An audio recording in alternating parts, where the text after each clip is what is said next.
Good evening, everyone, and welcome.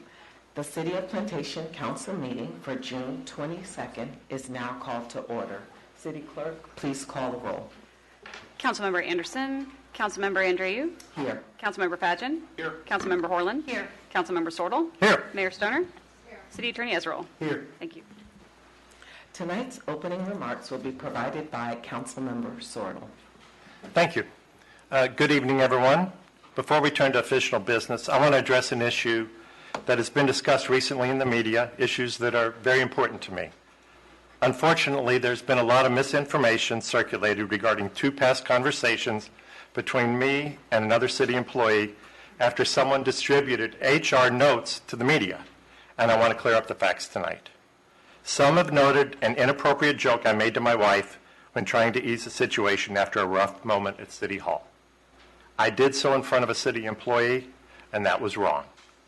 I never want to say anything that makes a city employee or anyone uncomfortable. When the city administrator asked me about the joke, I apologized immediately, and I committed to avoiding these comments in the future. Now, on to a matter that's even more important to me. I want to set the record straight about a remark that some have mischaracterized concerning my report for greater support for greater diversity in public leadership. Unfortunately, the notes about this remark were brief. They were taken by an uninvolved third party, and as such, it did not accurately reflect my statements or the sentiment I meant to convey to that city employee. For the record, this employee had had many productive talks with me about race during the 4 years. We often discuss the need for more minority representation in City Hall, among both electeds and in City Hall staff. The actual context in this matter was that I was lamenting the fact that there's been such a lack of diversity in our public offices, albeit I communicated this in a sarcastic and tone-deaf manner. And for that, I am terribly sorry. I would never want the city employee, who I've long considered a friend, or any others, to mistake what I was communicating, and that's all on me. It's not on her. I apologize to her, and I extend that apology to the public here tonight. I'm committed to not only supporting more diversity in our city leadership, but also lifting up people of all backgrounds and faith. That's my commitment I've made here for 4 years, and that's going to continue. I'm not a perfect person, and I did not say things perfectly, but anyone who knows me personally knows how I feel and where I stand. So I don't hide on anything or where I'm coming from. I don't play dirty politics, but I'm truly sorry for this distraction this has caused. And I'll also apologize for putting my family, who I adore, and my friends and supporters through any discomfort. Thank you for listening, and with all that said, let's stand, place your hand over your heart, and recite the Pledge of Allegiance. I pledge allegiance to the flag of the United States of America and to the republic for which it stands, one nation, under God, indivisible, with liberty and justice for all.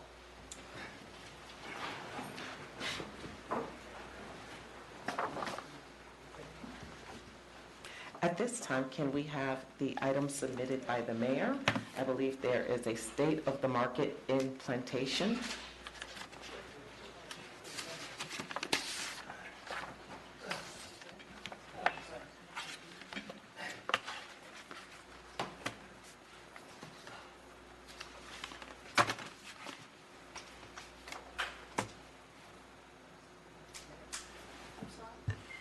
Is there a state of the market in Plantation presentation? Yes. Yes. Good evening.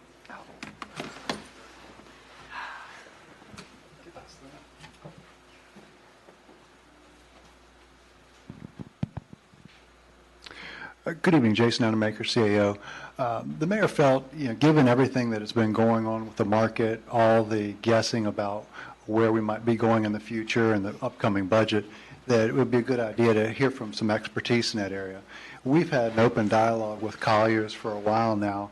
I found discussions with Ken Krause, now Vice President of, I believe, International something, to be very enlightening. When we've gone through all our economic development efforts, it seems like Colliers is always somewhere in the mix.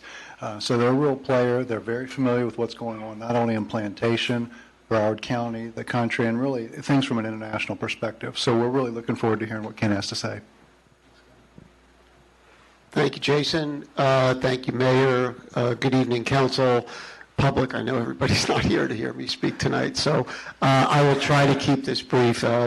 This is a snapshot of the current real estate market. Again, my name is Ken Krasnow. I'm the vice chairman of Colliers International. We're a global commercial real estate firm, but our roots and our headquarters are here in Broward County, and so this is our home. And so what I want to do here is really just give you an overview of kind of the state of the market. A lot of people are confused, concerned about where the market is going. So touch on some high-level areas and then get into some of the specifics. Multifamily, retail, hospitality, and the office market. Again, there's a lot of information in this deck, which I've made available to Jason, and I'm sure can make available to you for follow-up questions and so on and so forth. So if I go too fast, please just stop me, and I think this works. So we start with kind of the big drivers of the real estate market: people and jobs. We talk about the labor market. Generally speaking, when we see the unemployment rate dropping to where it is, it's now at 2.5% in Broward County, the lowest in decades. That's usually a good thing.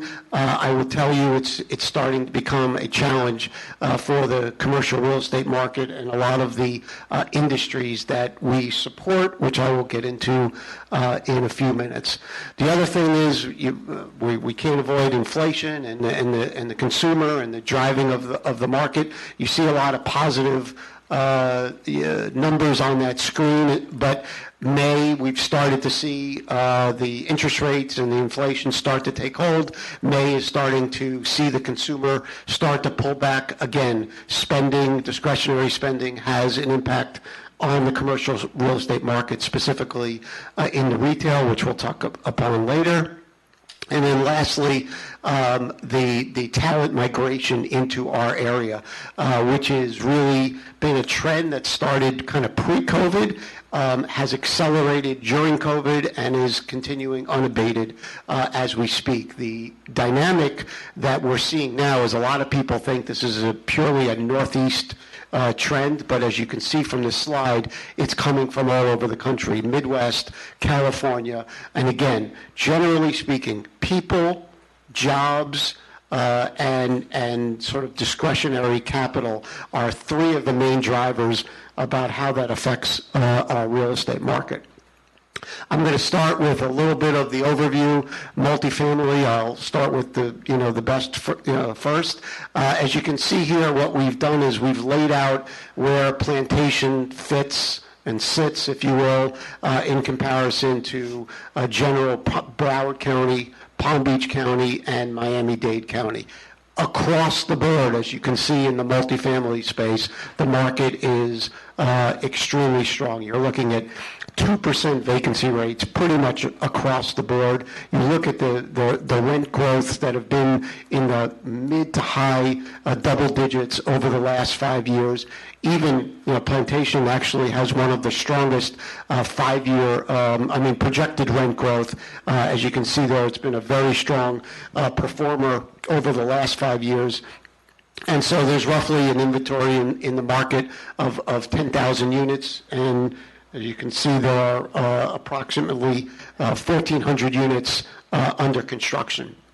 So the multifamily market, again, primarily because of that talent migration, job growth, et cetera, continues to be a stellar performer. If you look at where some of the multifamily have traded in the market over the last year or two, these are in suburban. You're starting to see per unit pricing, in the $400,000 to $500,000 per unit, and so obviously that's been affected by the strong rent growth that I showed you on the previous slide, and the amount of institutional capital that is attracted to South Florida, Broward County. You'll see a number of your Plantation assets on this screen as well.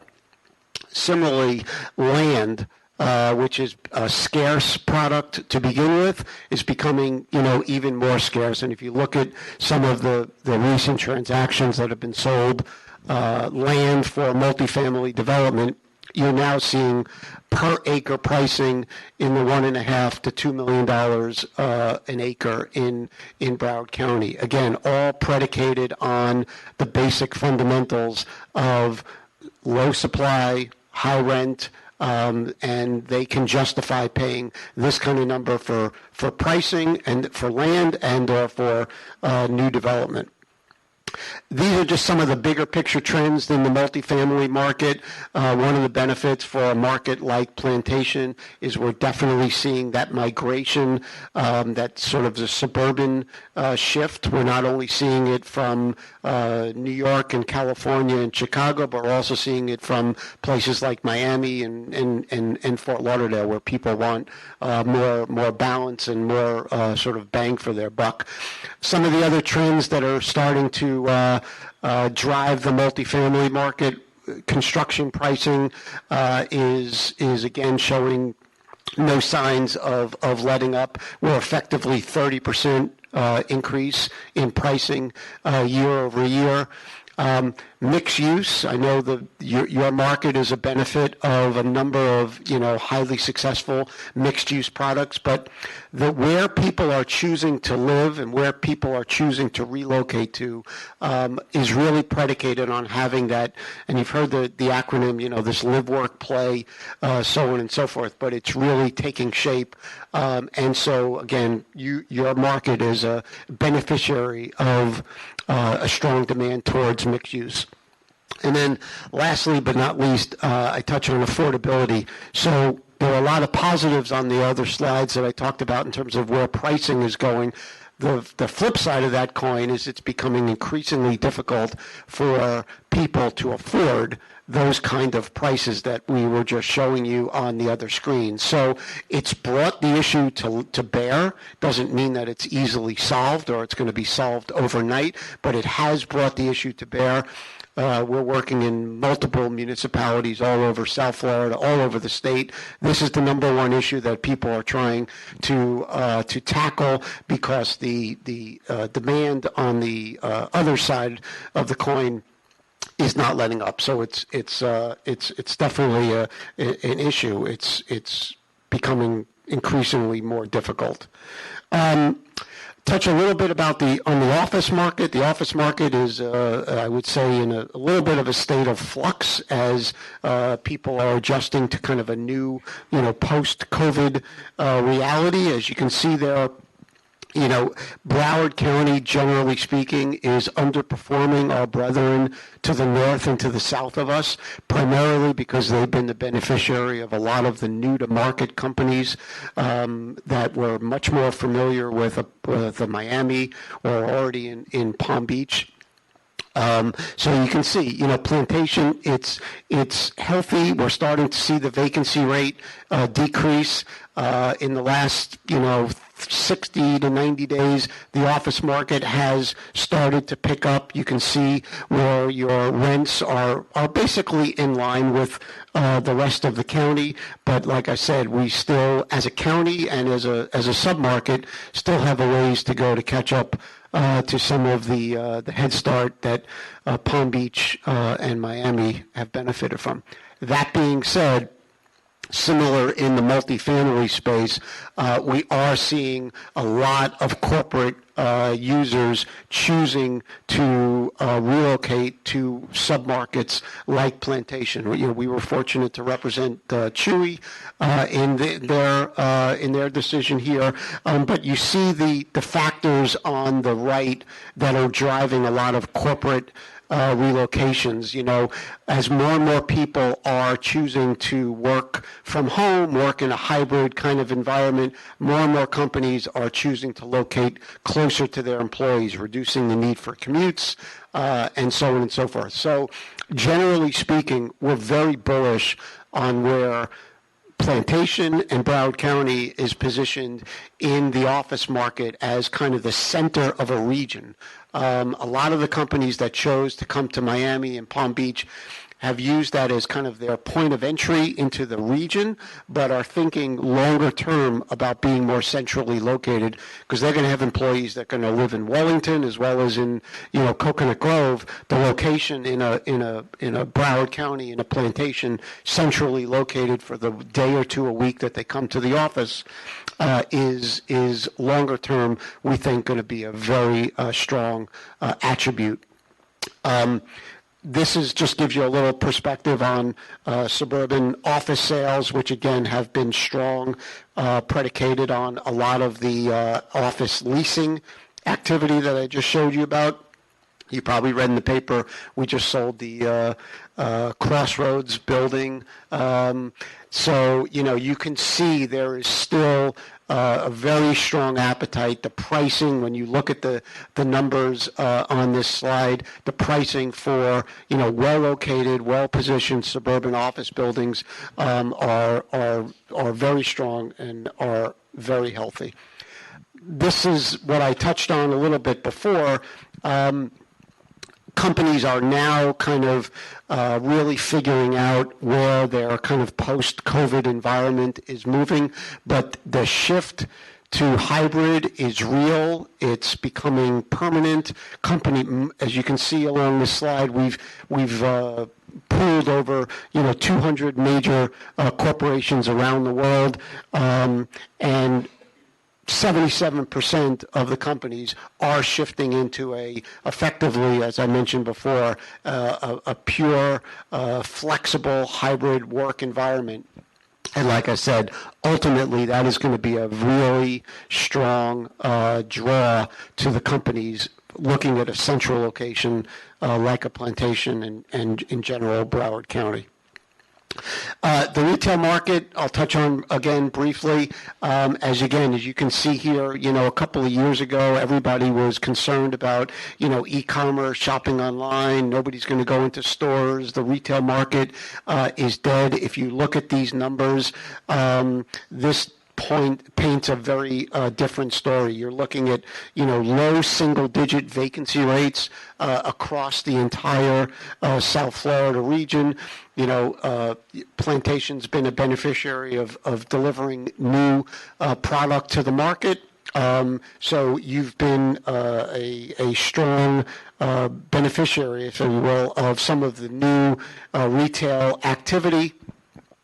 And again, the reason that retail is moving into this kind of bifurcated world is the way people are shopping is changing and is different. So people are still going to stores, but they're looking for what we're calling now this sixth sense, this experience. They want to be able to touch, feel, smell, and quite honestly, also do it online and be it, efficiently and so on and so forth. A lot of the old spaces, a lot of the old malls that you've, read about and have painfully seen are not set up to accommodate this new shopper. So as these new developments, as the land that gets sold for these new mixed-use development gets built, they're able to incorporate the new retail landscape to accommodate the shoppers that will be drawn to their stores and to their projects.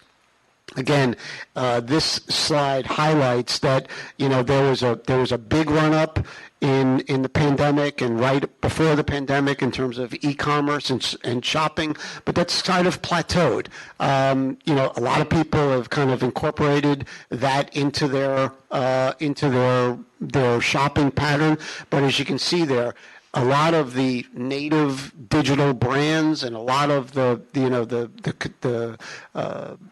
sort of traditional retailers have figured out how to marry the online world and the physical world. So in last year, there were 7 times more store openings than there were closings, the highest number that we've had since 2015. So the thoughts of this retail apocalypse are grossly over-exaggerated, but you need to be prepared to accommodate the kind of the new shopping environment. And this gives you a little bit of a perspective. Effectively, it is this, and you've heard the term, omni-channel. I mean, people want to have a seamless experience about whether they're going into a store, buying, returning, buying online, returning in a store, etc. So the nature of the store is changing. A lot of stores are becoming more distribution, showroom, smaller format, because a lot of their stuff and a lot of their product is still online, but people want to be drawn into the store to get that experience that I showed you about before. So the retail world is strong, especially here in South Florida, again, primarily because of those macro factors that I touched on in the beginning. People are moving here, people are employed here, and then people can obviously spend, their money. Similarly, last but not least, in the hospitality world, we had a tremendous bounce back, one of the fastest recovering markets in the country. A lot of domestic and in-state migration, tourism, and all of these numbers, as you can see there, that are surpassing pre-pandemic levels, are effectively without the cruise industry and without international travel. So there is a tremendous amount of bullishness in the hospitality market when effectively the entire industry gets back on its feet. Same thing, there was a lot of capital that was raised pre-pandemic, during the pandemic, that we're going to be looking for distressed hospitality sales. Everybody thought there was going to be a wave of distress, and as you can see on here with some of the numbers that have been paid, specifically here in South Florida, it is, again, just the opposite. A lot of capital is chasing hospitality deals because the underlying fundamentals in our market are extremely strong. So one of the things that I mentioned before in terms of talent migration, companies looking to move, what do they look for when they're looking to either move their house or relocate a business? They want to see a city and a region that's growing, that's diversifying, that's investing, and so you are extremely fortunate to be in a position where, people are able to look at the various projects, and I just listed a number of them up on the screen here. Obviously, a lot of which you're familiar have all come for various forms of approval for you over the years, but these are the kind of developments that both people and companies are looking for. They need dynamic, diverse environments, and you are literally at the forefront of leading the way, of showing the market that it's a market that's continuing to evolve, to grow, to diversify, to mature. So kudos to your team and your staff. And I'm sorry, this is a PDF, so I don't have all the cutoff, but in the deck, I'll give it to you. Generally speaking, I don't know if I can move this up a little bit. Where are we? Again, everybody. You read the news, you open up the paper. Everybody's talking about where we're headed into a recession and so on and so forth. And for the most part, we're expecting absolutely some issues ahead. You cannot. I listed a number of the tailwinds as well as the headwinds that are out there. When the market is this balanced, we are going to survive. We are going to get through the issue. But when you add up supply chain, global, strife, inflation, affordability, you add up all of those issues, there's no way that we're not going to be able to have some form of disruption in what has been, an unbelievably strong ride over the last couple of years. That being said, we have shown that out of every recession, we look back over the last four global recessions that the country has experienced over the last 40, 50 years, Florida has got the shortest bounce back time and the greatest recovery, comparatively speaking, to a number of our brethren around the country. So we are, as you can see here, there are a number of things working in our favor. People, jobs are coming here. Generally speaking, this is a very business-friendly city and region. Again, some of the macro issues that are beyond our control are going to affect our market in the short term, but we think there's a strong and kind of an immediate bounce back once we get through this brief kind of rough patch, and then that's okay. Last but not least, I leave this with you because, as I mentioned before, when companies and people are looking to move to an area and to a region, increasingly their values need to align with where they're going. People are paying much more attention to a lot of the issues that I've brought up on this screen here. As I said, they want to be in a market that they think is progressive. I don't mean politically progressive, but I mean innovatively progressive and developing and not static. They want to be in an area that embraces change, that has inclusion and diversity as part of their values, that invests in infrastructure and public spaces, takes advantage of what we have to offer here, ecotourism and so I'll leave this for you and you can go through it, but these are kind of value-based that obviously affect policy decisions that you make on a day in, day out basis, but more and more the corporate entity, it used to be, if you wanted to go get a job, you would chase the company. And if you wanted to go work for Google, you had to go out and work in the Bay Area and so on and so forth. And now it's the opposite. The companies are chasing the talent. The talent is coming here. Why are they coming here? Because we have a number of these attributes going for us. Don't lose sight of it. Because you lose sight of it, then people stop coming here and the companies stop chasing the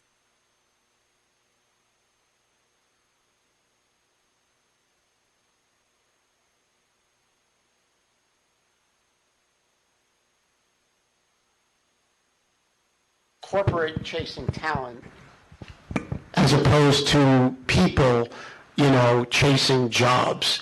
And again, I think you are extremely well positioned to take advantage of a number of these trends. Don't lose sight of them. And again, happy to be here this evening. I'm sorry I took up so much time. I know there's a lot of issues on your agenda.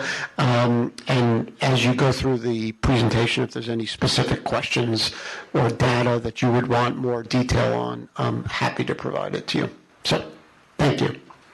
Thank you, Mr. Krasno. We appreciate the presentation. It was excellent, very thorough, and we look forward to receiving a hard copy of it. Are there any questions, council members? Thank you so much for your time. Thank you. The next item on the agenda is actually a proclamation that I will be presenting, so I'm going to just go down to the floor. And it is for Alzheimer's Awareness Month. Alzheimer's is the number 7 cause of death currently. And I'm not sure if Alexandra Rousseau is here. If you could please meet me at the podium.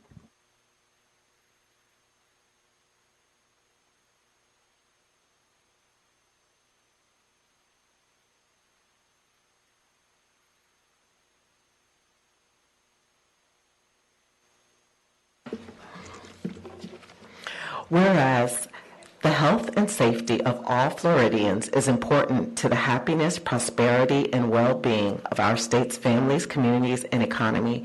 And whereas Alzheimer's disease is a progressive brain disease that slowly deteriorates brain cells, affecting one's reasoning skills and abilities to perform simple tasks, ultimately leading to memory loss.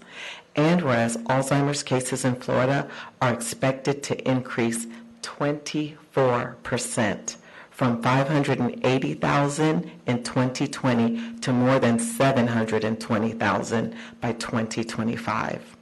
Whereas 806,000 Floridians provided over 1.2 million hours of unpaid care for individuals with Alzheimer's disease. And whereas Alzheimer's disease, which currently has no cure, is the 7th leading cause of death in adults age 18 or older in the United States. And whereas with no currently definitive interventions to prevent Alzheimer's, essential public health services of early detection, risk reduction, and surveillance are necessary to project and improve the health of our citizens. And whereas during the month of June, citizens across Florida take part in the longest day at alz.org/the longest day to raise awareness and support research and care for Alzheimer's. And whereas further research of Alzheimer's is critical, as it is the only cause of death among the top 10 causes in the United States that currently cannot be prevented, cured, or even slowed. And whereas nearly 50% of individuals with increased memory problems reported that they had not discussed their symptoms with a healthcare provider, yet early and documented diagnosis, when coupled with access to care planning services, leads to better outcomes for individuals with Alzheimer's, as well as their caregivers. And whereas caregivers and family members are crucial in maintaining a healthy quality of life for those battling Alzheimer's disease. And whereas changing the trajectory of Alzheimer's disease requires public health tools and techniques that helped alter the course of heart disease, cancer, and HIV/AIDS in our state, encouraging healthy behaviors to reduce the risk of co-occurring conditions, decreasing the number of people with undiagnosed dementia, improving medical management of dementia, and assisting family caregivers with getting support to help them sustain their vital role. And whereas it is imperative that Floridians with Alzheimer's receive early diagnosis and have access to quality, affordable care, and that further research of this disease continues. Now, therefore, Lynn Stoner, Mayor, and the City Council of Plantation, Florida, do hereby proclaim June 2022 as Alzheimer's and Brain Awareness Month. Thank you. Thank you. I know so many of us have loved ones, have family members, have friends that have been impacted by this. I know I have, and so we appreciate the work you're doing, and we hope that the research will continue rapidly.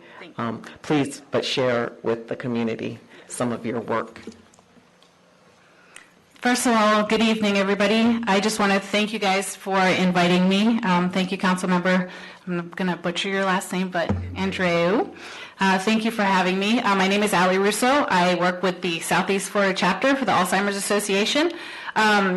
Sadly, we heard a lot of negative things as far as statistics and things like that when it comes to Alzheimer's, but we do know that there is hope. We do have so many services that we provide that the community may not know about, so anytime we have a chance to get out in front of the public within the communities, we'd love to share our programs and services.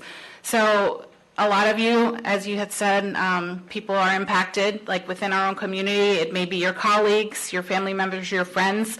Unfortunately, Alzheimer's does not just take a toll on that person, but it takes a toll on the entire family, specifically the caregivers.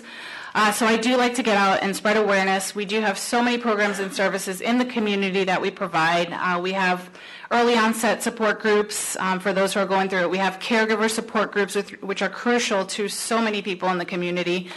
So in addition to the funds going to research, we do fund a lot of local programs and services. I oversee the Broward County Walk to End Alzheimer's, which takes place in your backyard down the street at Nova. So we hope that you guys will join us in December. December 10th is the walk, so we would love to have you guys out there. But if you have any questions, she has my contact information, and feel free to reach out to me. But thank you for having me. Thank you. Thank you so much.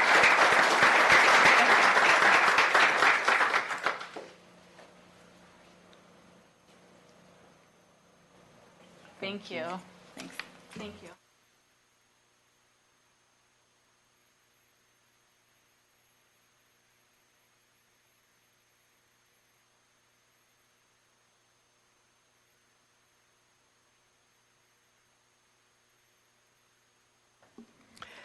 Thank you again, Alessandro. At this time, we're going to have Mr. Goodrich with, oh, I'm sorry. Okay, Mayor Stoner.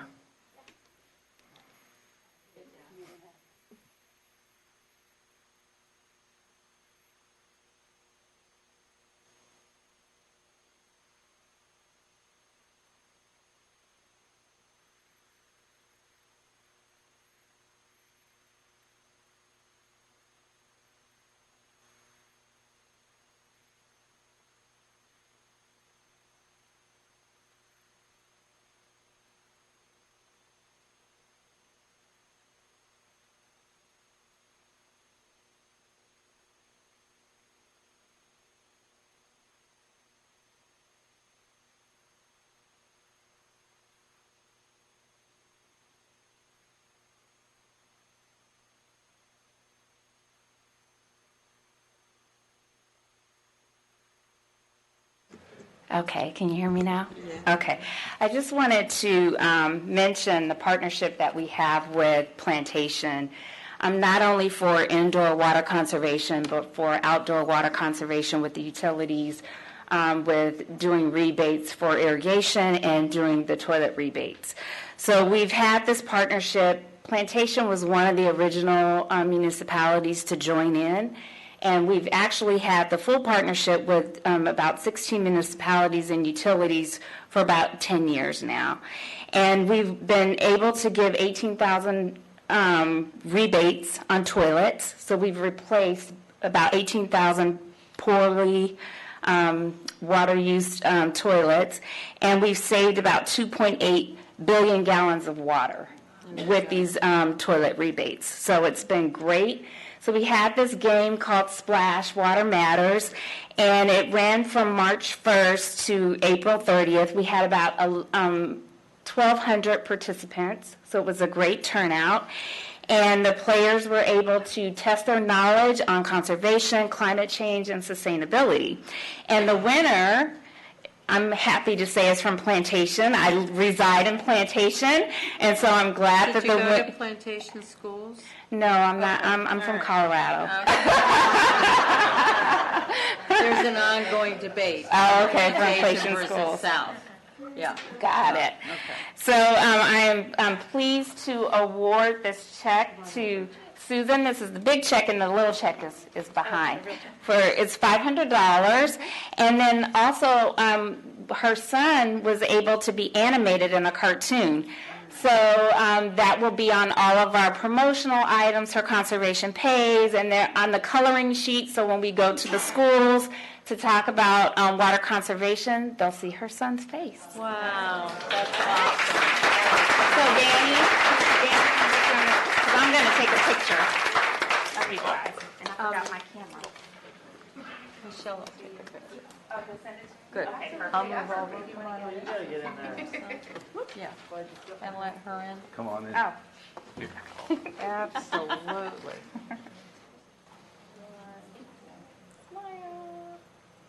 Perfect. I promise I'll send it. Okay, thank you so much. Thank you for doing this.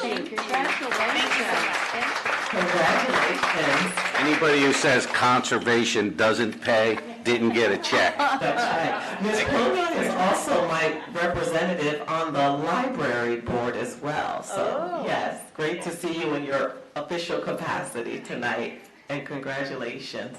And I'll also do another plug that I think July 1st, correct, Monica, starts tax-free on all energy-efficient appliances. So if you need any new appliances, starting July 1, you can get a tax exemption for those. It does, and it's Smart Irrigation Month, too. Smart Irrigation Month also. Thank you, Ms. Pullman. And now we will have Mr. Goodrich with an update from Parks and Rec. Good evening, Council and the Mayor. Bill Goodrich with the Parks and Recreation Department. Obviously, everybody coming in this evening saw all the banners flying out front, so we all know that 4th of July is right around the corner. So Monday, 4th of July, we'll be starting off with a parade at 9 a.m., starting at 46th and Broward. Later on in the evening, we will be hosting our activities out at Central Park, starting with the return of the Kids Zone at 6 p.m., bounce houses and activities for the kids to be playing. Our concert's going to be starting at 7 p.m. featuring Big City Dogs, who's a South Florida cover band that's very well known by people. And then our fireworks display by Zambelli Fireworks will begin at 9 p.m. sharp out at the Central Park Multipurpose Building sports fields. So very happy to have that back again and moving forward. July 7th through the 10th, we have the Speedo Summer Sectionals at the Aquatic Center, which will feature over 600 athletes 12 years and older. This is the highest level competition meet that we host this year. So we're very excited to have that going out at the Central Park Aquatics Complex. Sunday, July 10th through the 17th, we have the USTA Girls National 14 and Under National Clay Court Tennis out at the Veltri Tennis Center. We've had an ongoing, very positive relationship with the USTA over the years, and that is actually even growing more and more. We're very happy and excited to have those events that we've continued with and looking to make them even bigger and better in the future. Monday, July 11th through the 30th is the summer reading program held by the Helen B. Hoffman Library. Actually, it's going to be held over at Dike Auditorium because that's the location for the Helen B. Hoffman Library for the time being. If anybody needs any more information on that, they can call 954-797-2140. Last thing on my list for events is Friday, July 15th. We have a daddy-daughter dance. It's an 80s-themed glow party out at Volunteer Park from 7 to 9 p.m. Daughters ages 6 to 12 years old. Cost is $20 per couple, $1 one dad. And then additional daughters are $8. If you want to purchase tickets, we'll be selling them from July 5th through the 14th. For more information on those, contact us at 954-452-2510. Just a couple notes for athletics. We have PAL registration open now for tackle football, flag football, and cheerleading. And then for our adult programming, we have adult basketball, softball, flag football, and kickball. Thank you. Thank you so much, Mr. Goodrich. Madam President, also July 15th is Wine and Jazz. Yes, with our Chamber of Commerce. Thank you. So we hope to see everybody at that event as well. At the Renaissance, Mayor? Thank you. At this time, we're going to do public requests of the council regarding municipal affairs. Those who wish to speak, please state your name and your address. Please address your remarks to the chair, not to the mayor or to individual council members. Also, keep your remarks to the allotted 3 minutes. And I will say, I'm probably not as flexible as President Anderson, so I'm going to ask you to stick to the 3-minute mark. It seems as if we have several people who would like to speak, and we want to give everyone that opportunity. And also those members online or those residents online that would also like to speak. I would also like to remind the public that we are entering election season, but this is not the time or the place, so there'll be no politicking allowed. So please do not speak on anything but municipal affairs regarding the city. Thank you. Mr. Coughlin. Dennis Conklin, 4581 Northwest 6th Court, if I may approach.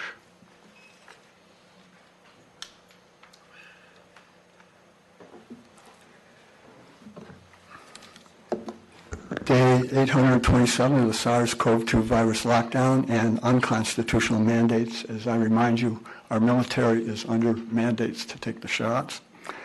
I want to again remind you that when the information started coming out about the virus and development, stuff like that, I expressed and sent in data to the City Council. As people that actually had harder information, I gave information to the Council. This is from 2020. 2021, I recommended Fauci and Bargan. And this year, the real Anthony Fauci, Bill Gates, Big Pharma, and the global war on democracy and public health, and that's from the Children's Health Defense. More recently, I brought the attention to the city to Dr. Naomi Wolf's website, www.dailyclout.io. I've encouraged the city to participate in that so that they can get in on the lawsuits from the fraud that was committed. It's all been exposed now since the Pfizer documents have been exposed. You can go to the website, and at the Pfizer document analysis war room button, you can click on that and join. There's over 3,000 volunteers now, which are doctors, medical health people, and lawyers. And they've gotten to the bottom of this. Dr. Naomi Wolf has published just recently, and I haven't been able to get it. I had to resort to, with my feeble technology, going to online to The Bodies of Others by Dr. Naomi Wolf. My first request is every year I try to do this in February. If I can't get it done in February, I usually hit it around July 4th, Independence Day. And that is, I would request 12 Plantation students to read approximately 100 words each of the Declaration of Independence after the Independence Day parade right here from the city steps. My request number 2 is to name the 5th Street and 56th Avenue, I think it is, Ronald Reagan Way, and this is in the 11th year after his death. That's expressed there. And although I wrote the proclamations and everything else like that, I just put it up there as an idea. I know that the city attorney could do it, and it probably could be done as a proclamation. I would also request that the name of the park, Jim Ward Community Center Open Space, to be named the Dr. Charles Doc Cannon Park at Jim Ward Community Center. And if I can extend remarks for 30 seconds more. So, when shots and vaccines started going haywire, the polio vaccine was stopped after 10 deaths. When the swine flu development was the vaccine was being developed, they stopped the shot at 53 deaths. More recently, Vioxx, they stopped the shots, don't ask me why, 6,633 deaths. In America only, the results proven by VAERS from the COVID shot is 28,312 deaths, not to mention any adverse reactions. Thank you for allowing me to extend my remarks. Thank you, Mr. Coughlin. Is there anyone else in the chamber? I'll go last. Oh, I like to go last. Well, I would prefer. Please. All right. Thank you, ma'am. It's usually who wants to go first. No, I don't. Please. Oh, here you You're go. going? Okay. You're going. You took it over. Good afternoon, city members and council. My name is Jessica Palomino, 7321 Southwest 13th Street, Plantation, Florida 33317. And I am an 18-year educator for the Broward County Public Schools. I am here today to speak about the Powell Baseball Recreational Program in the city of Plantation. I believe you will all hear today, and you've previously heard about many concerns within that organization. It's hard to stand up for change because of the possible repercussions that may come as a result of speaking up.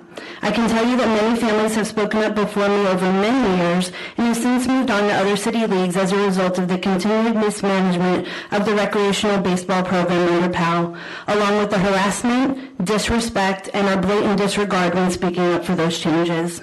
My son is 11 and has been part of the Powell Rec baseball now for 6 years.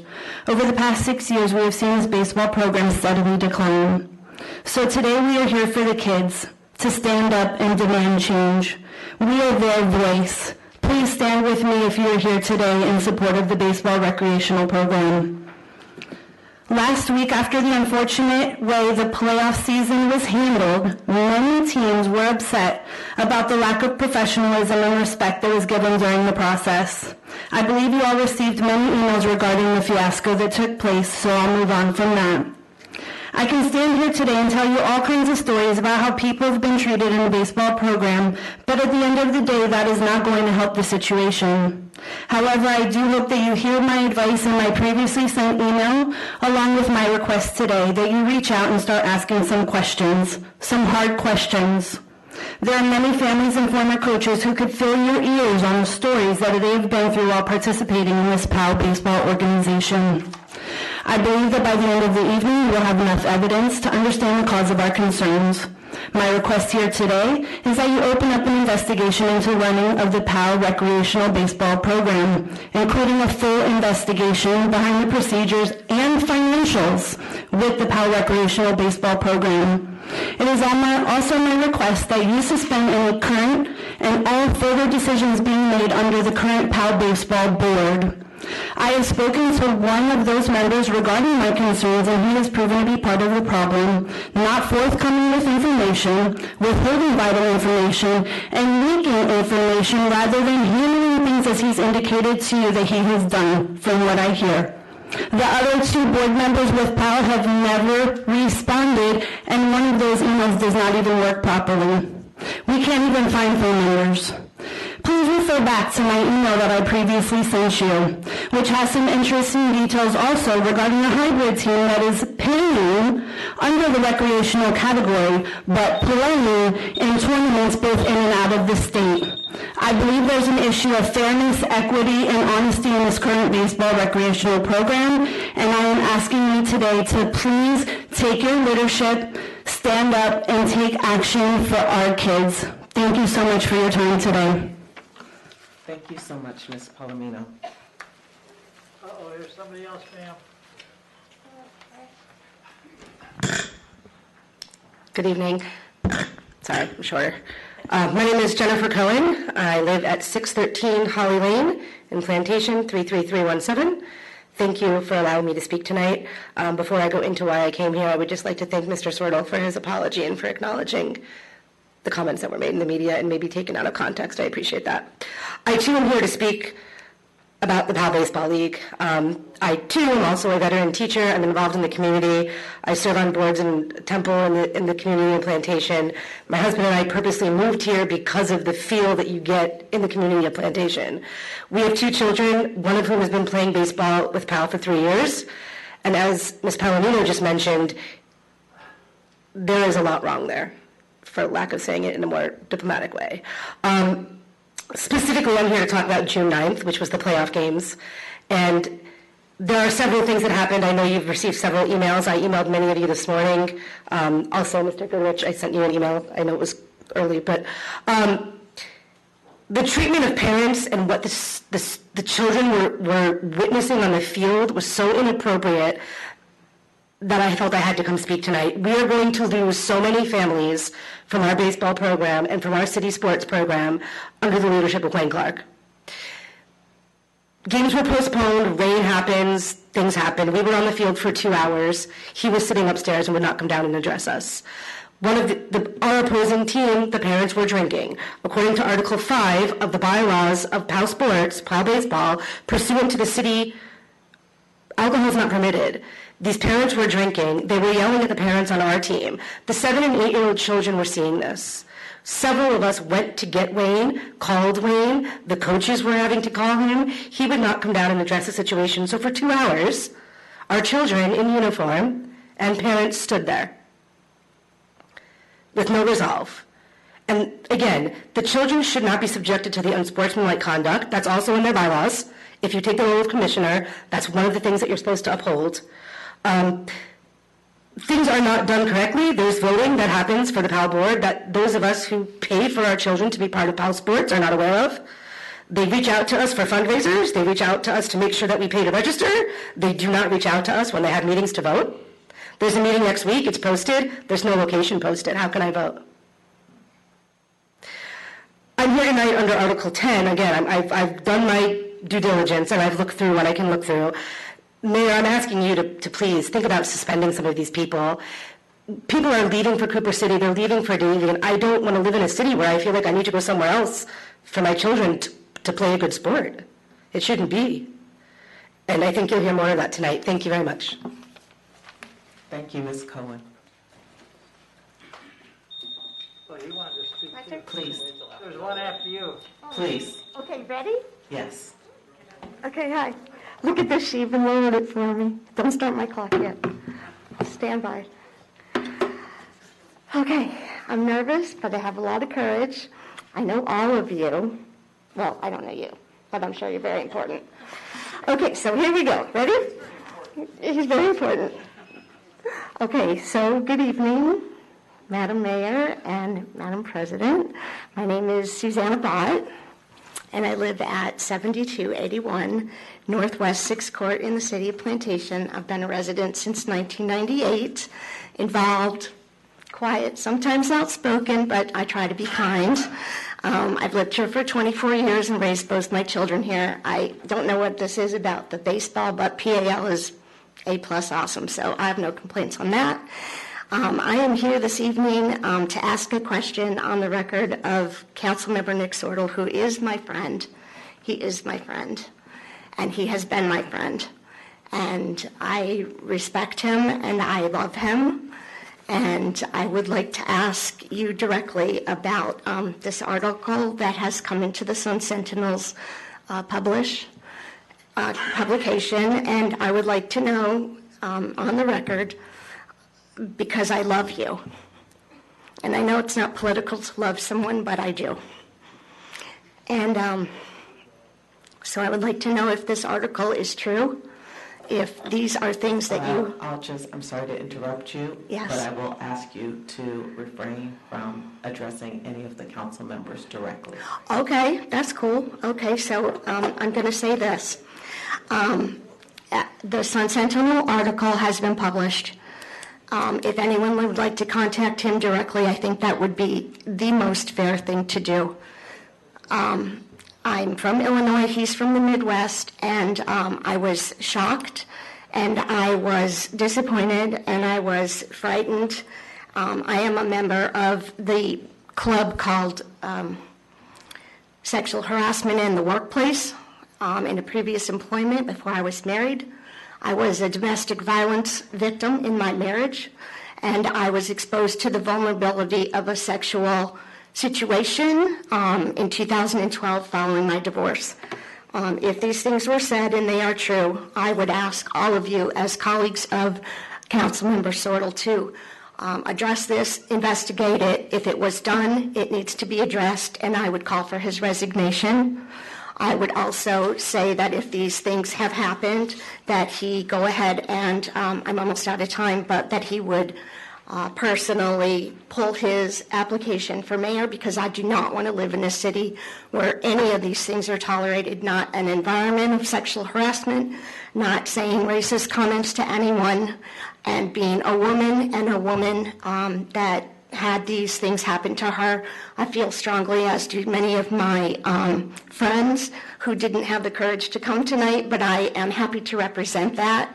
And so I would encourage you all to do what's the right thing to do and to investigate it 100,000%. And I thank you for letting me speak. Thank you. Thank you. Good night.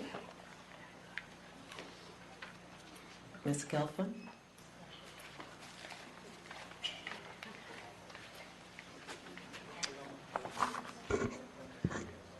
Vicki Gelfand, 9381 Northwest 18th Place, Plantation.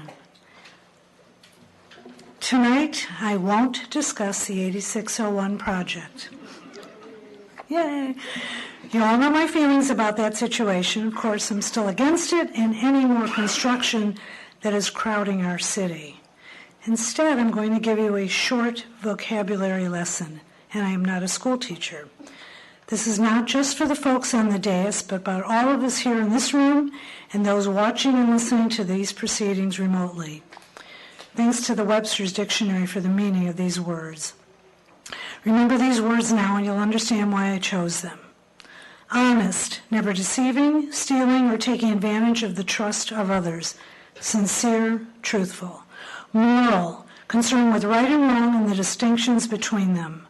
Honorable, showing great respect or self-respect. Honorable conduct, worthy of respect. Regard, a conventional expression of kindly feeling and esteem, as in, I will hold her in high regard. Acerbic, bitter, sour, and edged with harshness. Integrity, moral soundness. Humility, the quality of being without pride. Humiliation, being humiliated. Fact, a thing known to be true. Fiction, a false story or statement. Kindred, having a common origin. Politician, There's a couple of meanings. One, a person engaged in politics and in the techniques of civil government. And also used in a derogatory sense, a person engaged in politics merely for personal gain. We are in the beginning of the season of elections, not only national, state, and county, but city elections also. Now, if you remember the words, can't we all be honest with each other and not have moral turpitude? Let's be honorable and practice honorable conduct with regard for others. The acerbic language is not for those that won our respect, let alone our vote. Live your lives with integrity and humility. There's no reason for humiliation, and our speech and our actions should be filled with facts, not fiction. We are all kindred spirits here. No one person is better than the next, and to those on the dais and others involved in politics as politician or supporter, please be engaged in the techniques of civil government and not the other meaning. My mother, may she rest in peace, had a lot of good expressions. One that I will never forget is how we all live in this world. Funny as it seems, true as it is, she would say that even the Queen of England has to take off her clothes to take a bath. You're no better or worse than the person beside you, in front of you, or the one involved in the political realm. Please remember that when you are writing about, speaking about, or reading about the political situation that is all around us, from city government up to the federal level. Thank you. Thank you, Ms. Gelfand.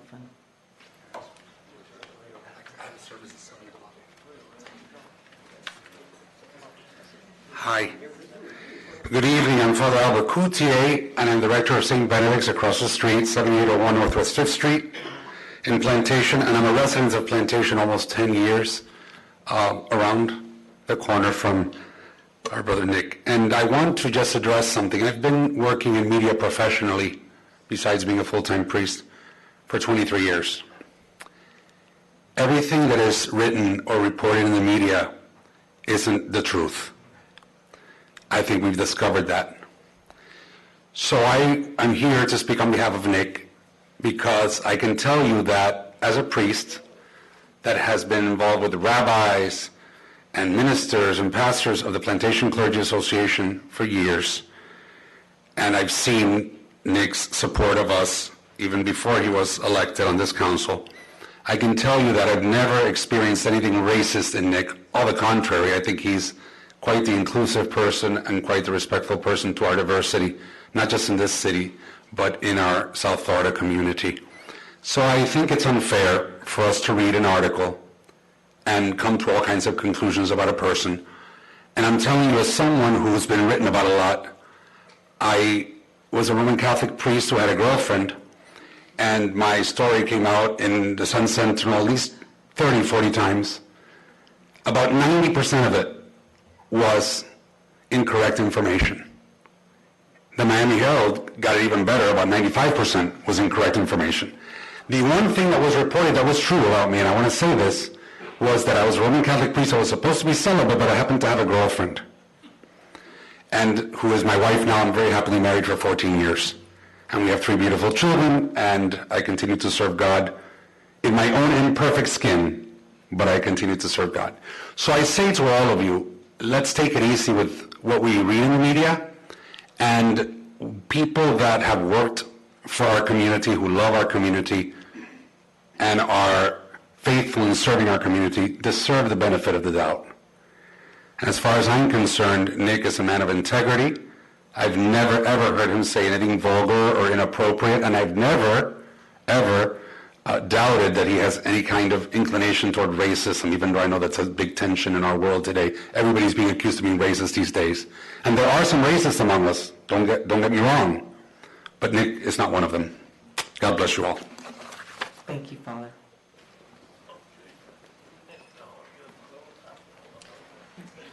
Hi there, Max Goldstein, 1021 Northwest 115th Avenue in Plantation Acres.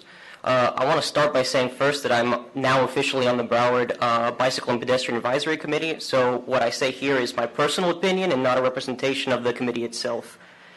I want to start by talking about an experience that I had, well, a conversation that I had a couple of weeks ago, where I had to go to a dinner to my grandma's apartment who lives in Hollywood, but I was here in Plantation and I didn't have my car, so I had to take an Uber. And when I was taking the Uber, I started getting in conversation with the driver. And I asked, and he mentioned in the conversation basically that he's doing Uber driving before he gets back to home from work. And I asked, oh, where do you live? He goes, Port St. Lucie. And I go, what are you doing here? He goes, I work here in Plantation. And we start talking about it, and it turns out that when he was looking for an apartment years and years ago, there were literally 0 units available. So he lives in St. Lucie because we have no supply here. So in all our quests to fight development here in Plantation, whether it's on the basis of traffic or any other metric that we use, let's keep in mind that the jobs that we have here don't disappear. The stores and restaurants that we have here, people still want to go to them. The parks we have here are awesome. People still want to play baseball. Because we don't have a home for them here, doesn't mean that their traffic will go away. All we're doing is pushing them out farther and farther to Port St. Lucie, to West Palm Beach, to Naples. And in the end, our quest to resolve traffic actually makes more traffic, because now they cannot live in walking distance of any of the things they want to go to. They have to drive everywhere they go because there's no supply available here. So it's actually pretty lucky that I got to be here on the day that Mr. Krasnow gave his presentation. I had no idea that he was doing it until I looked at the agenda this morning. But I want to delve a little deeper into the effects of our supply-demand imbalance. So I went to Nova High School, and so my representation is a little bit more of Broward County as a whole, not just Plantation. And I've kept in touch with hundreds of people that graduated from my school. All but a handful of them left Broward County. Why? Because they can get an apartment in Gainesville for $1,200 a month instead of $3,000 a month in Plantation. So what's the end result of this? When people are all kicked out, but the jobs are still here, how do we get police officers? How do we get firefighters? How do we get teachers? How do we get waiters and waitresses? How do we get cashiers? They can't live here anymore because their salaries aren't going to outbid someone who already owns the home. We have to build more supply. And I know that we're redoing our comprehensive plan, but that's a years-long process, and we have a supply imbalance right now. So there's a couple of things that we can do right now to try to spur some construction, because a 2% vacancy rate is incredibly unhealthy for the market. The first is to approve Broward County's TOD plan to build apartments, mixed-use apartments on commercial lots. That's a really good way to inject affordable housing immediately. Number two, eliminate parking minimums. Can I keep going? 30 seconds, Mr. Okay. Goldstein. Thank you. So parking is still going to get built because they still need to sell their apartments or their houses or whatever. Just decreasing it will mean that they can build more apartments on the same plot of land and for more affordable prices because they don't have to pay for the parking garage. We can pass an ordinance for ADUs, duplexes, and townhomes, not necessarily to replace all single-family homes, but to inject more supply, not just in Midtown where all of our construction is. And finally, we should streamline our approval process. If something is permitted by zoning and is permitted by the planning department, it should be allowed to be built and not need to come to a vote multiple times at City Council where they have to wait months or years to get approved and add costs to their development. Thank you. Thank you, Mr. Goldstein, and congratulations on your appointment. Thank you. Good day, may I approach? Good evening, yes.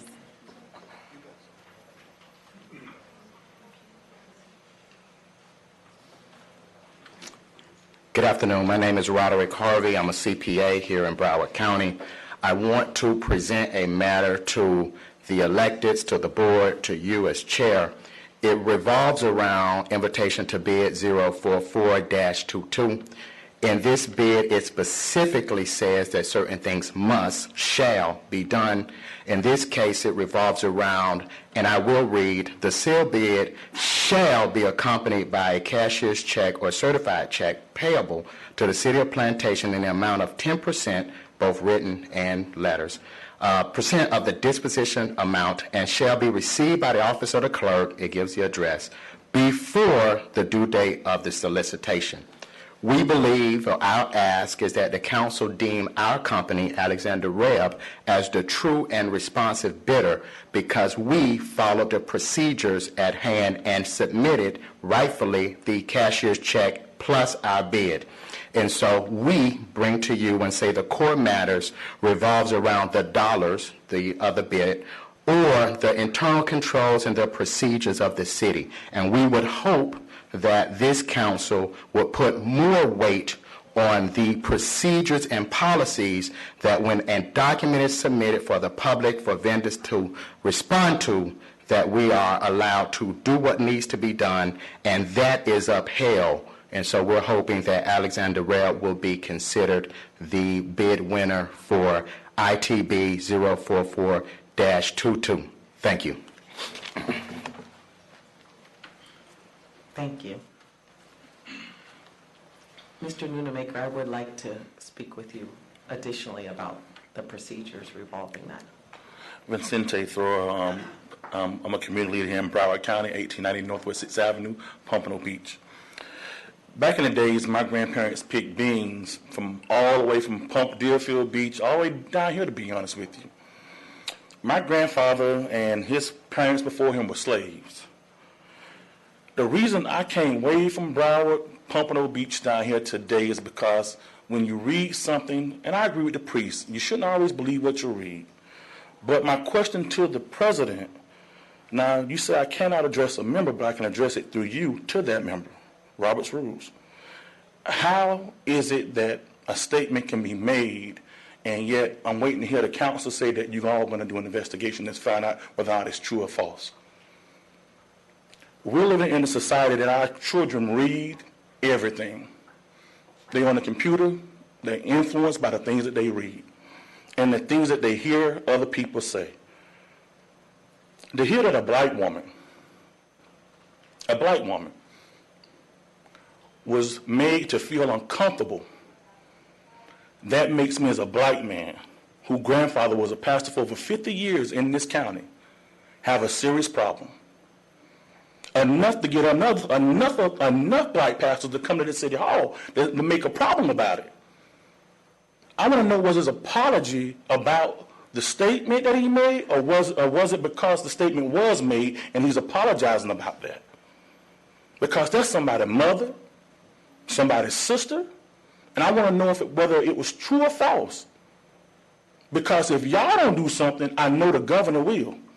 Because you cannot have behavior like that. And then I want to know the other part of this. Did he really say that this city ain't ready for a black mayor? Madam Chairperson, I looked at the website. Are you the first black to represent in this city? So is this city not ready for another black elected official? Can it not be led by a black person? You're leading it right now, right?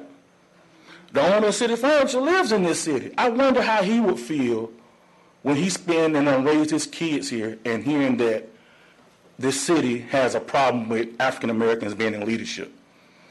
So I'm hoping for his sake that that statement is not true.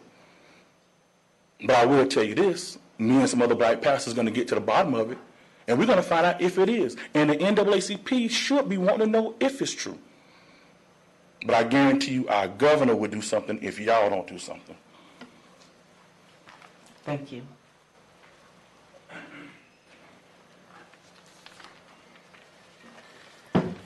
Good evening. May I report, please?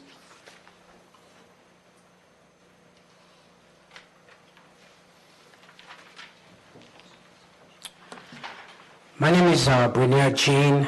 I am an account manager with a firm here in Broward County. We do many different type of services which we provide to the community. The city put out a bid.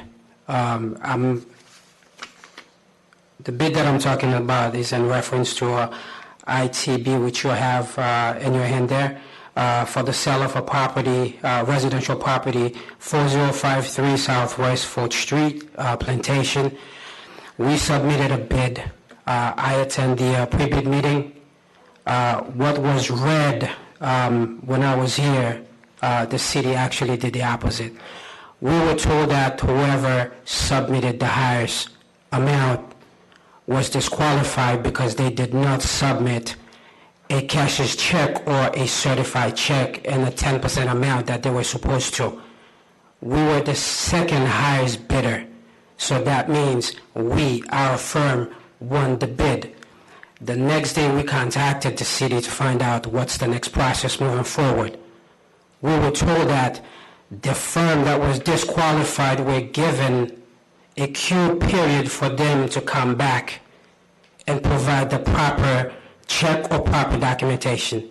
I just want the city to be accountable for that, and we want the city or the council to overturn the decision that was made and allow our firm, Alexander Webb, to become the highest bidder.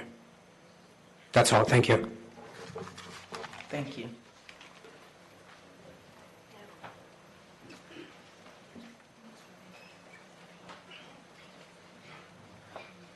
Good evening, everybody. Is it possible for me to just donate my time to one of our speakers? Thank you. I'd like to do that to Scott Schaefer. May I approach?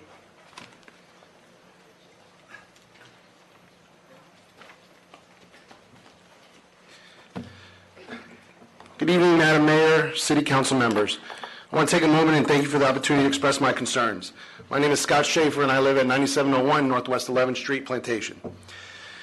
I'm the one behind the emails that you have previously received referencing the mismanagement, favoritism, and inexcusable conduct occurring in the Plantation PAL Little League Baseball. It is important to note that the Plantation Athletic League bylaws, effective March 9, 2021, Article 10, removal or resignation of board members, Section 1, states the following. The mayor shall have the right to suspend a PAL board member at his or her discretion, provided suspension is made in writing. This is the reason for my presence this evening. I'm respectfully requesting Mayor Stoner to suspend Mr. Wayne Clark, who is the commissioner of the Plantation PAL Baseball Recreational Program, pending a full investigation. I do not feel that Mr. Lee Levenberg, Vice President of PAL Executive Board, conducted a full and complete investigation into the allegations that were brought to everyone's attention in my previous emails dating back to May 22nd, 2022. The bylaws also state in Article 5 that the recreation program will take priority over the travel program. Lee Levenberg conducted a Zoom meeting with Mr. Clark and two of his board members. According to his email, it appeared to be just a note-taking session. Mr. Lee Levenberg gave me no opportunity to provide a rebuttal to Mr. Clark's answers and did not notify me that he had closed the investigation. It was evident that Mr. Levenberg did not do a complete and thorough investigation. Referencing again the bylaws, a commissioner who coaches will excuse himself, herself from any and all issues in his, her age group that would be viewed as a conflict of interest. The vice commissioner of that sport will handle such issues. Obviously, in the documents that I'm providing, that wasn't the case. Mr. Clark knows very well that as a baseball commissioner, he should not be involved with overruling umpires on plays that he did not observe. He based the entire word of one of his coaches to overrule an umpire. Mr. Clark mentioned that to Levenberg during his statement that he was at our dugout talking with somebody. In a photograph I provided you guys, you can see in the photograph he isn't talking to anyone. There's nobody in the picture. It was, in fact, until after sunset that evening, he then moved over and started speaking to somebody. So obviously that was half of the truth. In the coaches' chat regarding the playoff games that were scheduled, Mr. Levenberg says Mr. Clark agreed to be much more thoughtful with his words and actions. There is an obvious pattern here, based on previous complaints that you as council members and mayor have received from previous residents and participants in the PAL program, that there's a certain, severity to these issues. In the selection of the all-star teams, that Mr. Levenberg found no fault in selecting the teams. The documentation that I provided you guys shows that it was not a fair selection and it wasn't equal to all participants. In particular, the majors where I was a coach. Okay? The divisions were broken down into several positions. There was a coach pitch, an 8, 9, 10, 11 group, 9, 10, 11, and a 10, 11, 12. Mr. Clark and another coach have a hybrid team. Basically, it's a travel team. They play at a what's called a 50-70 level, which is a higher level, but when it came down to the All-Stars, he took one of those teams and took our positions to take up the All-Star spots. So all the other divisions in the program did not have to compete with anybody else, much less related to a travel. We're in recreational ball. Travel baseball has its own commissioner. Our kids would have had to have competed against travel participants. And that are clearly, in the documents I'm showing you, the rosters are the same. So in this team that went down and played at our division, where our kids, obviously, there was no point for them to show up because the team was filled, based on also comments that I have from text messages that are in the documents I gave you. Mr. Clark failed to mention to Mr. Levenberg that he is participating as a travel team. He mentioned that as a part of Little League, they're Little League sanctioned, and that he is playing other Little League teams. For instance, Miami Springs, Hallandale. That is true. But they also are registered with the South Florida Travel Baseball League, where you have to pay to play. And obviously that's a clear violation, and it's not taking recreation as the priority. In regards to uniforms, Mr. Leverberg mentioned that it was a misstep on the city's website that MLB-sanctioned uniforms were going to be provided to the kids. According to the coaches' chat, all the way up to the issuance, it was supposed to be MLB logo items. As you can see, on my son, he's wearing a T-shirt that was provided and a hat. There's no MLB logo on such item. You can see on the chats that I provided you, they were having, I guess there's issues with MLB, but it was supposed to take place and it was not. This is obviously a cheaper version where it just has the name of an MLB team on it, because that's why it's not sanctioned. As far as high-end purchases, can I have 30 more? As for high-end purchases, they recently just purchased a $2,800 pitching machine that requires special baseballs and training to use. Is that a justifiable purchase for kids that are going without uniforms? No pants, no belts? In addition, the league also has fundraisers every quarter, every few months at Lime. So the money shouldn't be an issue. According to Mr. Levenberg, they have money in an operating account. Why are we doing without? Lastly, the playoff games were, as previously stated, were canceled. Okay? And in the chats that I provided you, they didn't know what to do, how to coin who was going to be number one. They decided to do possibly a coin flip. That was changed to that. It reverted back to the regular season standings. Mr. Tony Piedro was a former commissioner.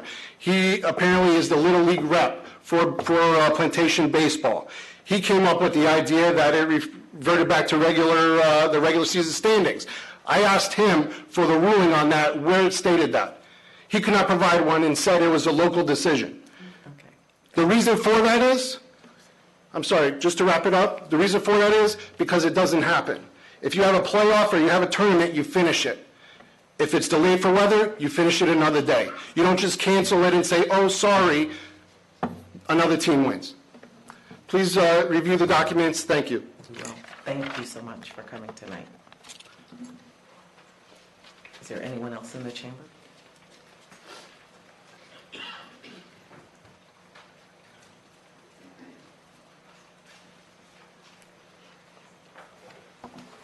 Good evening. I was here 2 months ago. You may not remember me. The problem of governance. State your name and your address. Elaine Ekus, 7166 East Tropical Way, Plantation. The problem of governance has been around for centuries. In the book of Kings in the Old Testament records the death of King David and the rise of his son Solomon to become a new king of the United Kingdom, Israel and Judah. Solomon's prayer when he came to power was simple, and I bet it was pretty much like yours when you raised your hand and took your oath of honor. It said, give your servant an understanding mind to govern your people, to discern good and evil, for whom can govern your great people? It's a question that we're still grappling with now. Very soon, Solomon got his first test when 2 screaming women with a screaming baby came before him. Both women claimed the baby was hers, and the other claimed it had been stolen from her because the first woman's baby had died. The noise was deafening, and Solomon was going crazy. He instructed his guard to bring his sword. And he said, cut the baby in 2 and give half to each woman.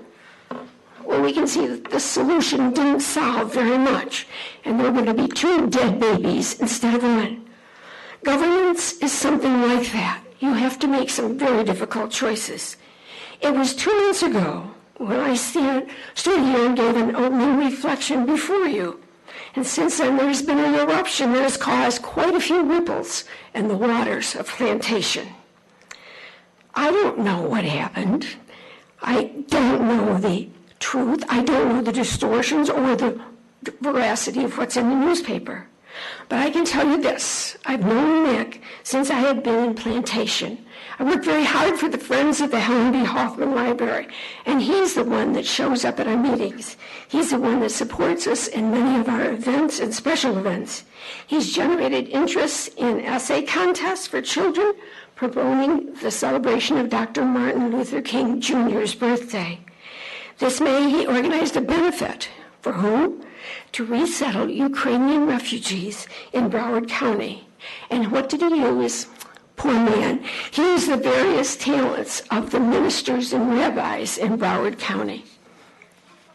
My experience speaks of someone who is concerned about all our residents and the quality of life for all of us, the same concerns that you have.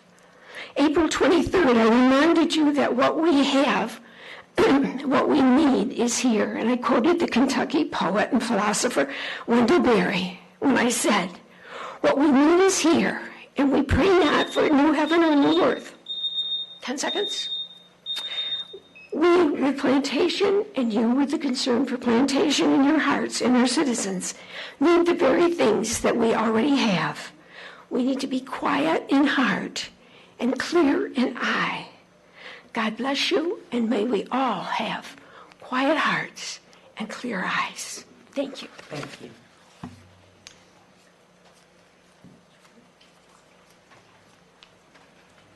Good evening. Good evening. My name is Danny Mellies. I live at 1600 Southwest 67th Avenue, directly across from Tropical Elementary, where my mother was a teacher for approximately 35 years. My kids have grown up on these fields in the city of Plantation. My father and I, along with my brothers, ran the referee program for about 20 years. So it's just been the coolest thing to watch my kids grow up on the same field. Tyler is 11, and how are you, sir? Samantha's already 9, and it just breaks my heart to see what's going on with this program. I speak on behalf of the Pirates, who was one of the teams that participated in the 10-11 age group for City Plantation PAO baseball. And to be honest with you, I would not have signed Tyler up for this age group, knowing that of the 70 or so people who signed up, 30 or so were pulled out and selected to what Mr. Schaefer was talking about as a hybrid teams. It didn't seem, on the up and up how that was done, but it left us with about 40 or so individuals to then have 4 teams. Add those players back in, you could have had 7 or 8 teams. And the reason I bring this up, the end of our season we wound up forfeiting our last game, our second to last game in the playoffs. One of our kids turned away from a pitch, caught it off the top of his knuckles, he broke his fingers. Another individual was going through some issues. The child moved and is now down in Doral. One of our kids contracted COVID. So showing up at our last game, we had 8 players, which we had been allowed to play with in the past. For whatever reason, the commissioner was there. The commissioner said it was up to the opposing team. The opposing team cited a Little League rule that it was not even possible to play the game with 8 players, that we had to forfeit. That does not exist. It's up to local rules, and the commissioner could have easily overruled that or even made some type of attempt, even though we gave several options on how to be able to play that game. In fact, the commissioner at that time just seemed in favor of forfeit, and it was difficult because the kids, as he turns around, the opposing coach turns around and says, "All right, kids, we're going to the championship. The other team had to forfeit. Woohoo!" And the other kids just were sitting there. So an agreement was made to play a scrimmage against the other team. And the coach says to the other players, he goes, "You guys want to scrimmage them?" And his whole team applauded. "Yes, of course." And we all looked at each other and went, "What a surprise. Kids want to play baseball." The uniform thing was a disaster this year. I won't get into that too much. On more than one occasion, we had no baseballs to start games. We wound up taking baseballs out of our own players' bags and playing with them, even though Commissioner Clark was nearby. At many occasions, we waited for umpires. These games were supposed to start at 7 o'clock. We weren't starting until 7:30, 7:45 because we were waiting for umpires. The level of disorganization was just very difficult to deal with, and I can sum up in 30 seconds if you don't mind. An incident occurred while Mr. Clark, being involved as the commissioner, not as a coach at the time, just decided it was a good idea to call me an inappropriate name in front of in front of a baseball field full of parents and kids. And that's just inappropriate, and that's the level that we've gotten to. That's the level that PAL sports, or PAL baseball in particular, has gotten to. I personally can tell you of the 11 players on our team, 8 will not be returning unless there's some action or some change. After speaking with some of the other parents from some of the other teams, I can tell you about 50% of the 10-11 age group will not be returning unless we have some change or some investigation or some action. I appreciate your time tonight. I appreciate speaking in front of you and hope that we can maybe come to some type of resolution. I'd like to continue my kids growing up on these fields. I don't think I should have to go play in Sunrise or some other city because of the leadership that's here now. Thank you for your time. Appreciate it. Thank you.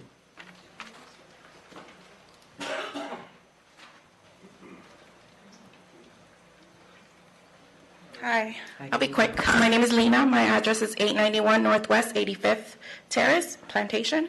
Lena, And I'm here. Sorry, what is your last name? Lena Hoyos. Thank you. And I'm here as well with the PAL baseball. My son is 11. This was his first time playing.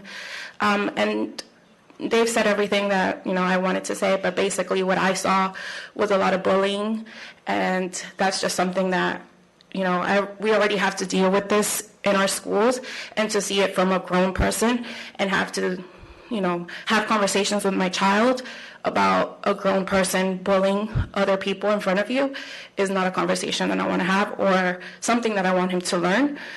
So him being a new baseball player to this team, and him thinking, I don't know if I want to come back because I don't want to deal with that again, is heartbreaking for me. So I just hope that you guys hear and make some changes. Thank you. Thank you, Ms. Williams.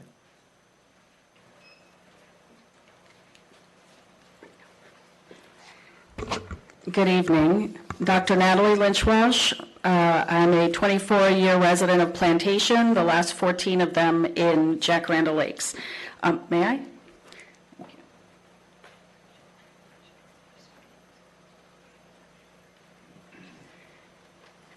And I thought school board meetings were entertaining, but I see I've been missing out.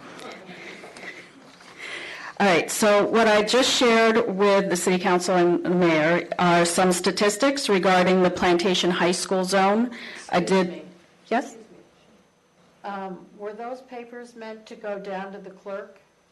The clerk is distributing. The clerk is going to distribute. Councilmember Sortle has been taking his prior. You've got the last one on top. I took this one, yeah. Yeah.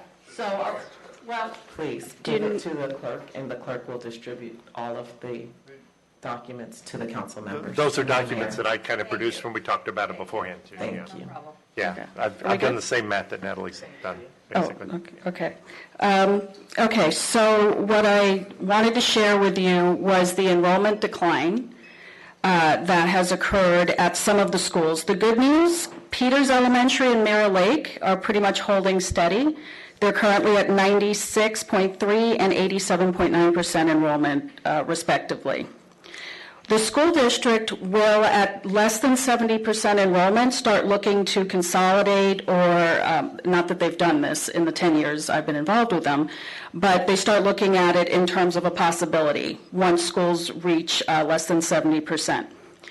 And one of the reasons this is happening is the school district doesn't have money.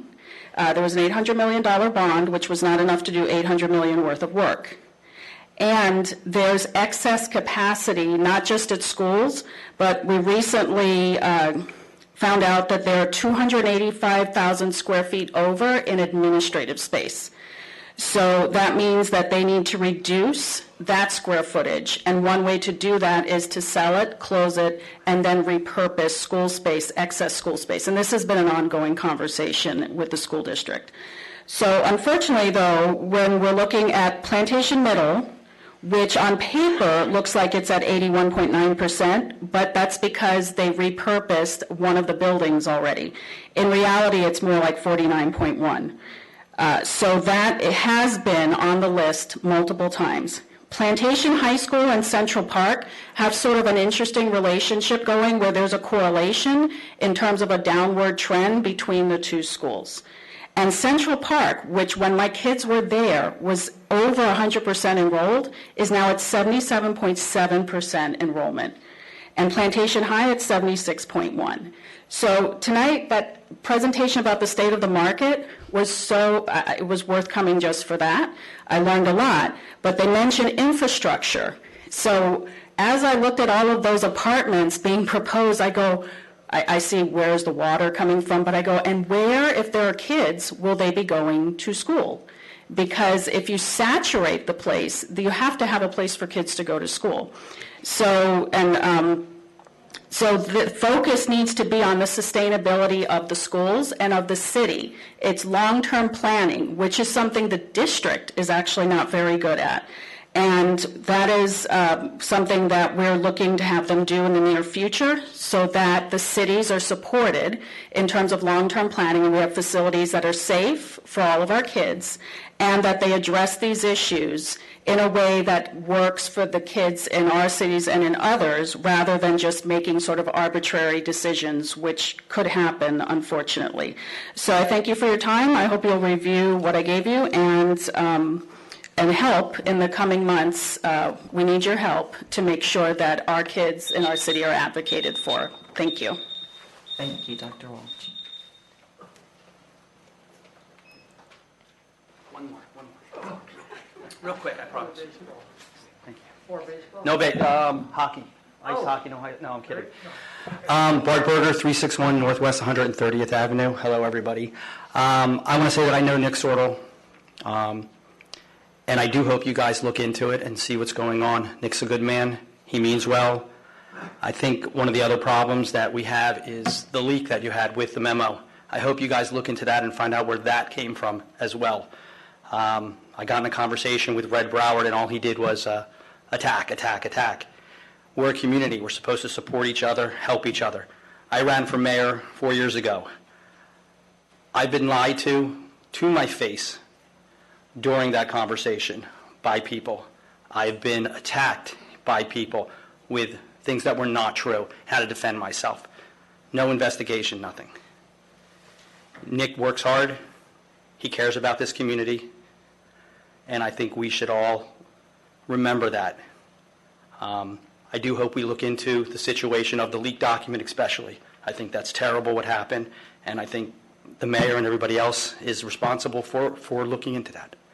I wish you guys all a good week, and thank you for letting me speak. Thank you, Mr. Berger. Can I ask a question of the city attorney real quick? Is that an exempt document? Is what it is. That inquiry, they're suggesting there was a leaked document. Sunshine Law has very specific things that are exempt from being public record. I'm curious, was that an exempt document? My understanding is that the document was not an exempt document, that it was a public record in accordance with the public records law. Okay, that's all. I just want to have clarity on that. On that side so that the camera can see it, please. Thank you, ma'am. Madam Mayor. Is this good? Well, I was going to flip it over.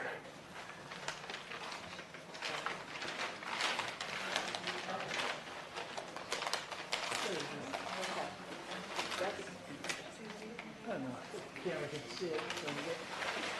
Did she zoom in on it or not? No. You don't have to zoom, do we? Oh, there we go. There's the solution. Hey. Okay. Yeah, I'm trying to give you guys the benefit of my presentation. We want to see you. Yeah, this. That one, and then I'm going to flip it over the other way when I'm into what I'm doing. Oh, wait for me. Would you give this to the president, please? Yes. Or city clerk or whomever.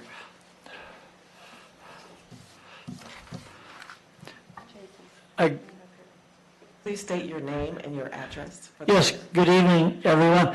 My name is Lee Hillier, 1551 Northwest 115th Terrace, and I'm in big trouble with my wife right now because I'm not supposed to be involved in any political activities.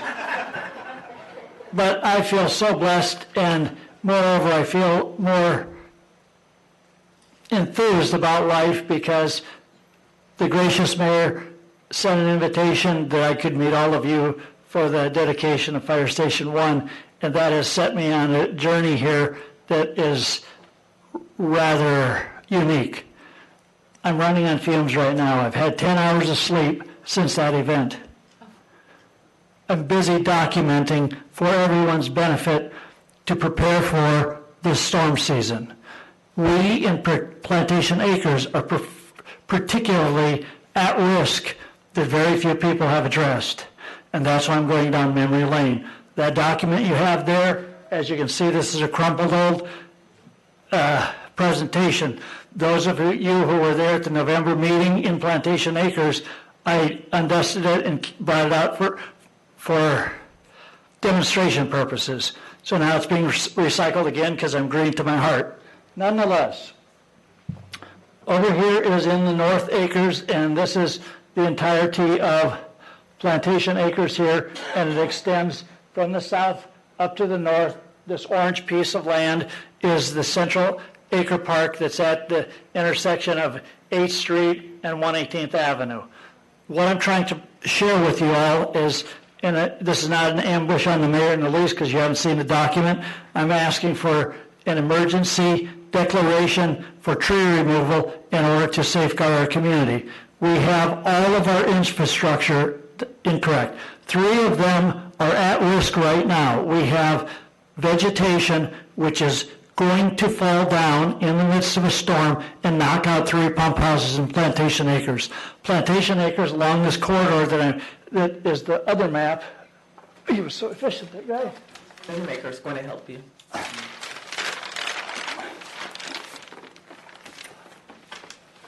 Our lives are entirely at risk because we have 6 pumps along this corridor, which is the C-42 canal. The C-42 canal discharges into the New River. The New River is gravity fed next to the mausoleum or the Sewell Point right across from Pot Travers Park in South Plantation. So the purpose of why I'm saying is that the tides operate that. Back in the day when the Seminole Indians were the only ones out here roaming around, when we came in here, a man called Sewell put up a toll booth there in the river in order to get his money. So that's the genesis of that structure that I'm talking about. So that holds back the water for 12 hours roughly per day in order to go in the New River out into the Atlantic Ocean. The reason I'm trying to address it now, excuse my French, I'm breathing too heavy. Anyway, that's that, and then now we'll go to this other, just flip it. Now we're into the zoom in of the South Acres in particular. I'll be handing out some documents, but the city owns this piece of property right here at the intersection of Broward and Hydas Road. That is all vegetation that will fall down when we have a natural storm. Oh, it didn't fall down. When I was the district manager at Plantation Acres Improvement District, the first thing I did is have our men come here in pictures that you'll all see and get a copy of. I had them instantly hack down the vegetation that was growing into Broward Boulevard so that when everybody does a U-turn right there at the daycare center, they won't scratch their car, but moreover, they won't get T-boned for eastbound traffic going on Broward Boulevard when they're making their maneuvers. Nonetheless, it's a public safety issue from that standpoint. But I'm really worried because just to give you all the mechanics involved, Plantation Acres. Take a breath, Lee. I need water, please. Could I get my water? Sure. A new one would be fine if somebody had got it, because I'll be out shortly.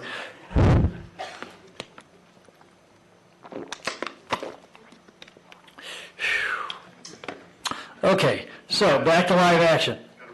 Negative. Oh, no. New. I get enough Red Bull in my DNA. Thank you. I'm mostly Finnish, and us Finns are a hardy lot.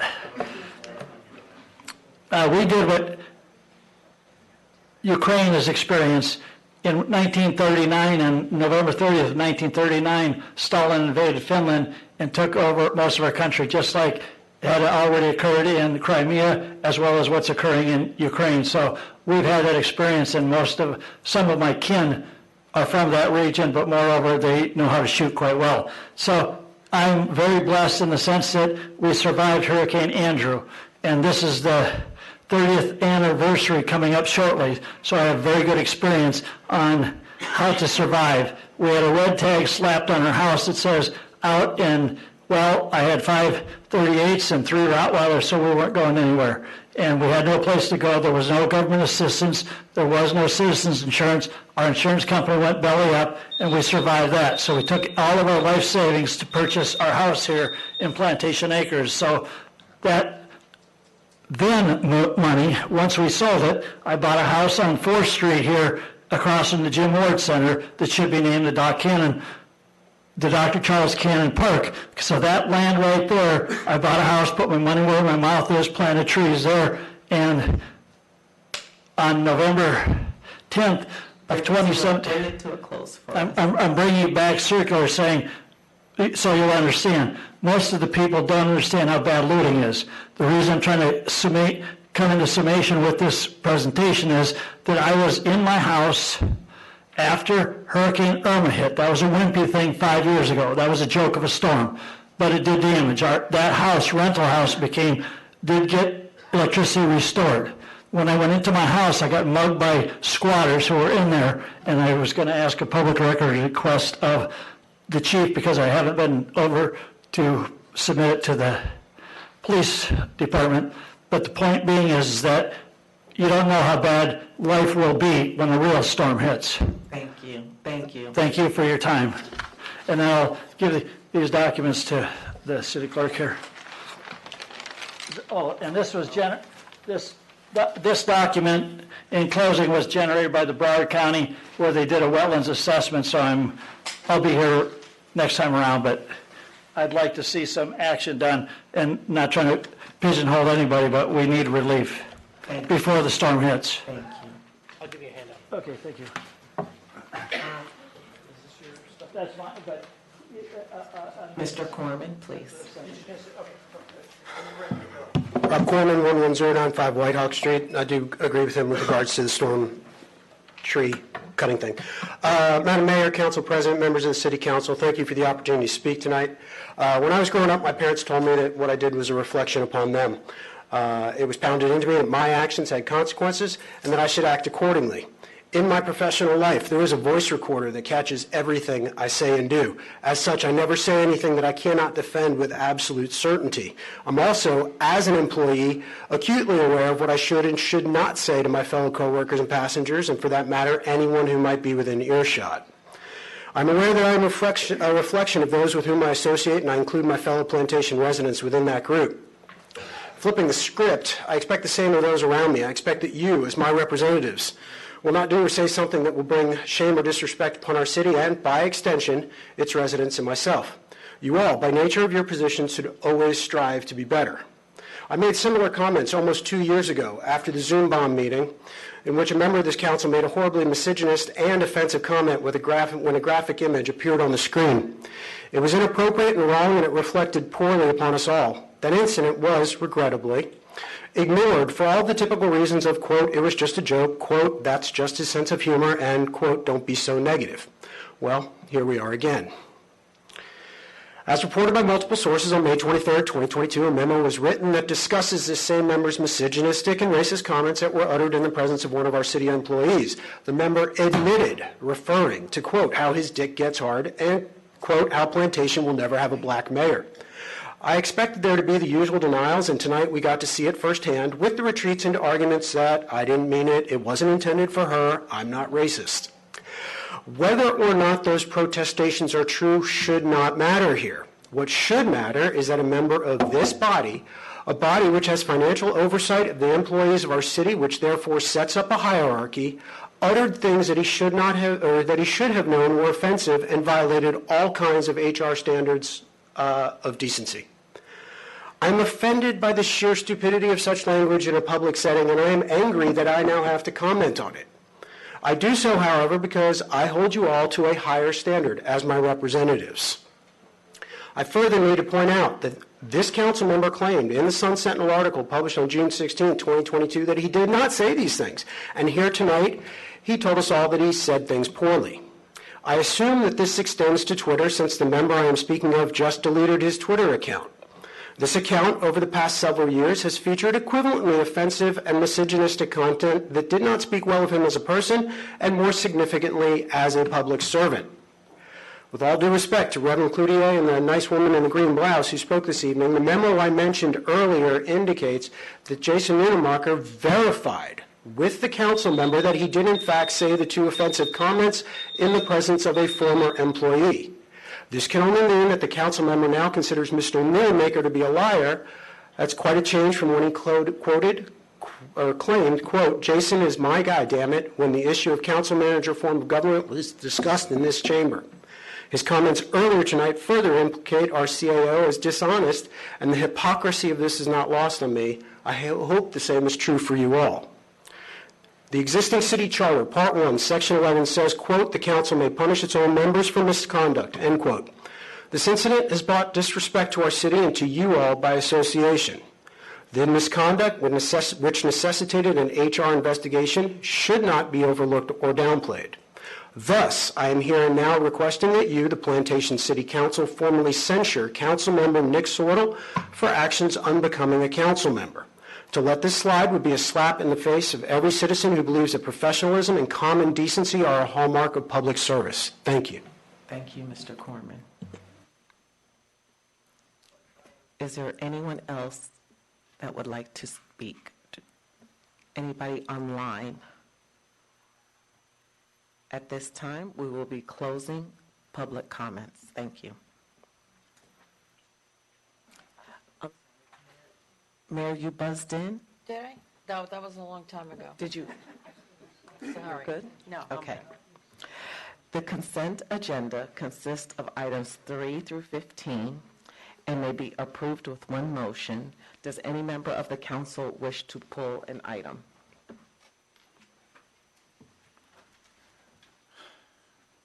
I actually would like to pull 14 and 15.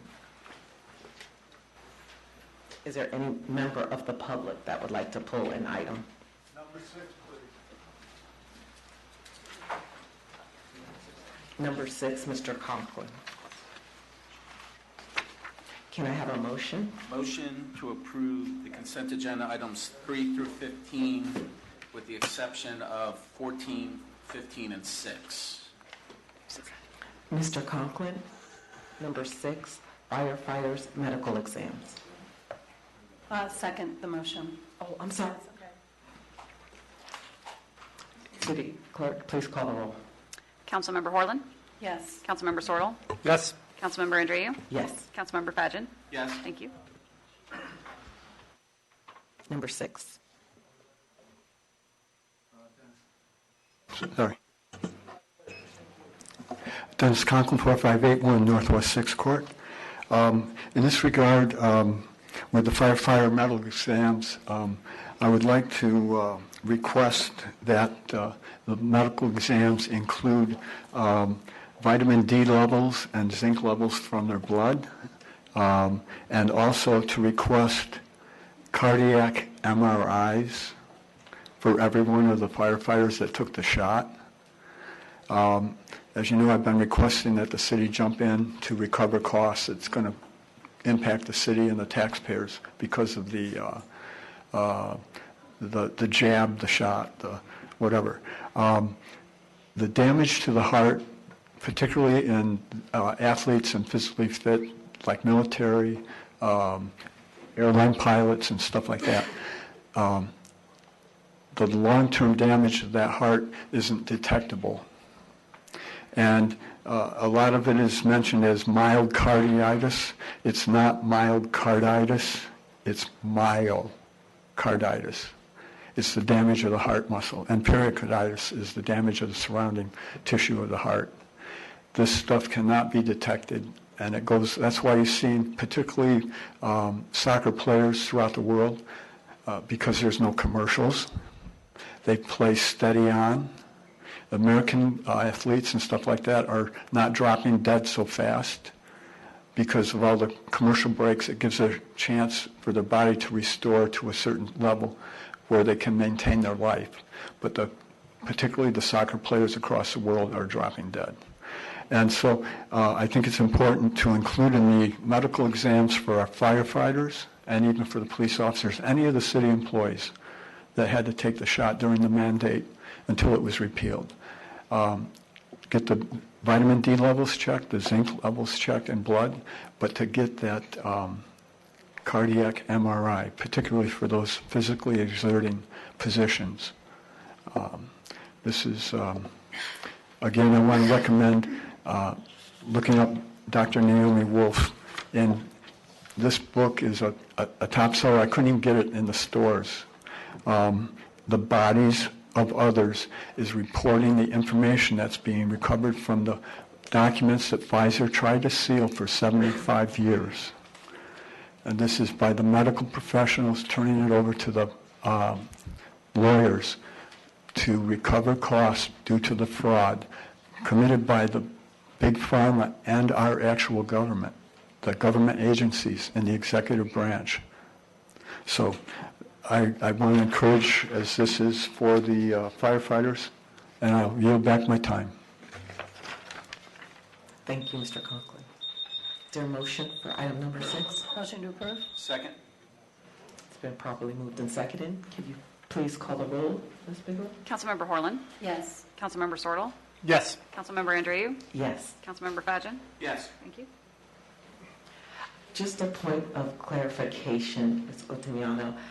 I looked at the backup, and I'm sorry, I usually try to call you ahead of time with these issues, and I think with the holiday, time wasn't my friend. But it appeared for item number 14 that the backup was for the gateway. Is that correct? Is it not what you have there? I mean, is it, so 14 is saying, Proper documentation. and I actually don't have the bill list with me, so I don't know what you're looking at there. I just think that we might not be able to approve item 14 because there might have been an error. And I'm So you're usually thinking- contact Mr. Nunemaker, and we just did not have our usual briefing this week. But I do think that item number Okay. 14 was Okay, maybe so- just a clerical error. Yeah, so but she then I just think we attached should- the wrong document is all. Okay, Okay. so we'll rectify that. You're going to move it to next week? Correct. Next meeting? City Attorney, do I need to make a? No, thank you. motion to defer that time certain? How would you like us to handle this? It's an administrative item. It does not require a motion. Okay. It can just fail for lack of a motion, and it could be brought back before you. Perfect. Okay, so number 14. Correct. And did you say something about 15? No, I just didn't, I was trying to make sure that it was 13 and 14. I just didn't know exactly where the error was, but I believed it to be 14. Okay, so it is 14, just for clarification? Correct. Okay, all right, thank you. Thank you. So I will make a motion to approve item number 13. Second. Clerk, please call the roll. Councilmember Horland? Yes. Councilmember Sortel? Yes. Councilmember Andreu? Yes. Councilmember Fadgen? Yes. Thank you. Thank you. That takes us to administrative items, which are 16 to 18. Attorney Ezra, do you need to read item number 16? No, we do not need to Oh, I'm read sorry. the title of resolutions. Okay.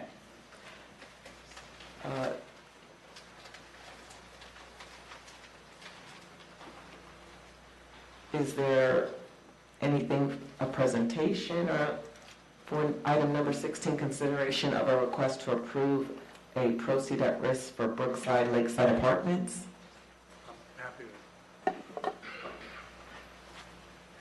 We will entertain a presentation or a motion. Okay. Good afternoon, Madam Chair. I'll try to make this very quick, just to give you, instead of kind of going through full presentation on things here, I'm just going to show you one slide that I think will help sort of make some sense and to give you some background on this item. So going back, I think it was 2014, we had approval of, if you look at this whole area, which is about 28 acres or so, we had approval which utilized flex to develop the residential development, which we now know as the manor and the veranda area. Later, the applicant sort of came back. You look at the area that's in orange here, came back, and that area was done. There was a land use amendment that was done for that area that's in orange. However, the entire area that's there created an issue for the area that you see in blue, which is the veranda manor area, and they're required to sort of donate 2.251 acres in density back to that area. And so as the Brookwood Lakeside item kind of moved forward, one of the conditions of approval was that they bring forth to us the density allocation agreement prior to the issuance of a certificate of occupancy. Well, there's still some issues with them trying to complete the density allocation agreement for that item, and they're trying to move forward with getting the certificate of occupancy for the Brookwood Lakeside item. So they're proposing to post a bond to move forward and to enter into the document that's before you, the hold harmless, to move forward with getting the certificate of occupancy without yet having the full density allocation document submitted to staff. That's just a quick summary. So hopefully that was, it's very complicated here, but hopefully we're able to understand that. If not, I can answer any question. You still look a little puzzled. If I just interject one thing. I just want to make clear that the agreement now has been signed by all the property owners, and the reason we're here tonight is because I'm still waiting on one of the lenders to send their consent. The lender, I've been on the phone with that lender. The lender's indicated that they're going to send it, and I actually have a copy of what they've signed, which should be here in a few days, but you still have a process for me to get that approved on the city side, just title opinion and the documentation. So we're hoping so we can let those folks in by July 1st to post a $50,000 bond to cover whatever costs the city may have for the reviewing the document and whatever else, other expenses you may have. I think I'm going to end up recording it, so those will probably be my expenses, but if not, it would cover that expense as well. My question is the bond amount enough? Who determined the $50,000?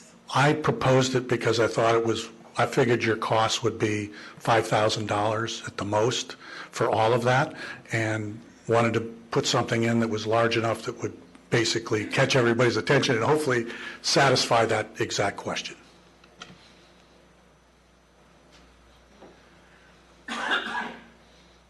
We'll entertain a motion.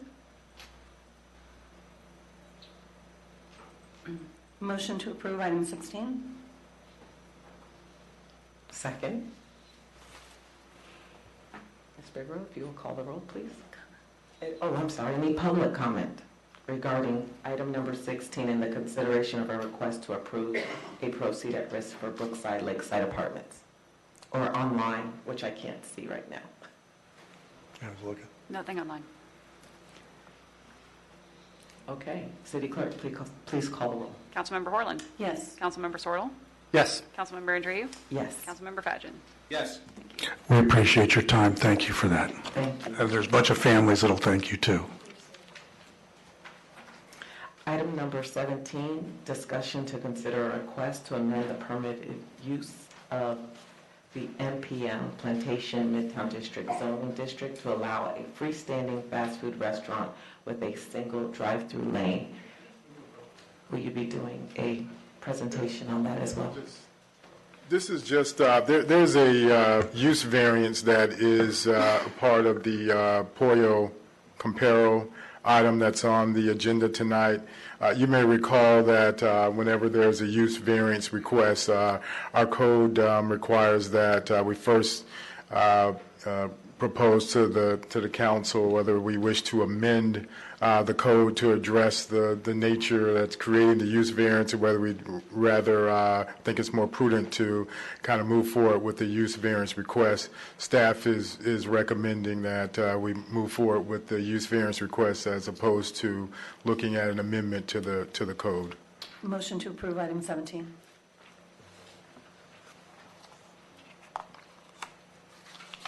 Second.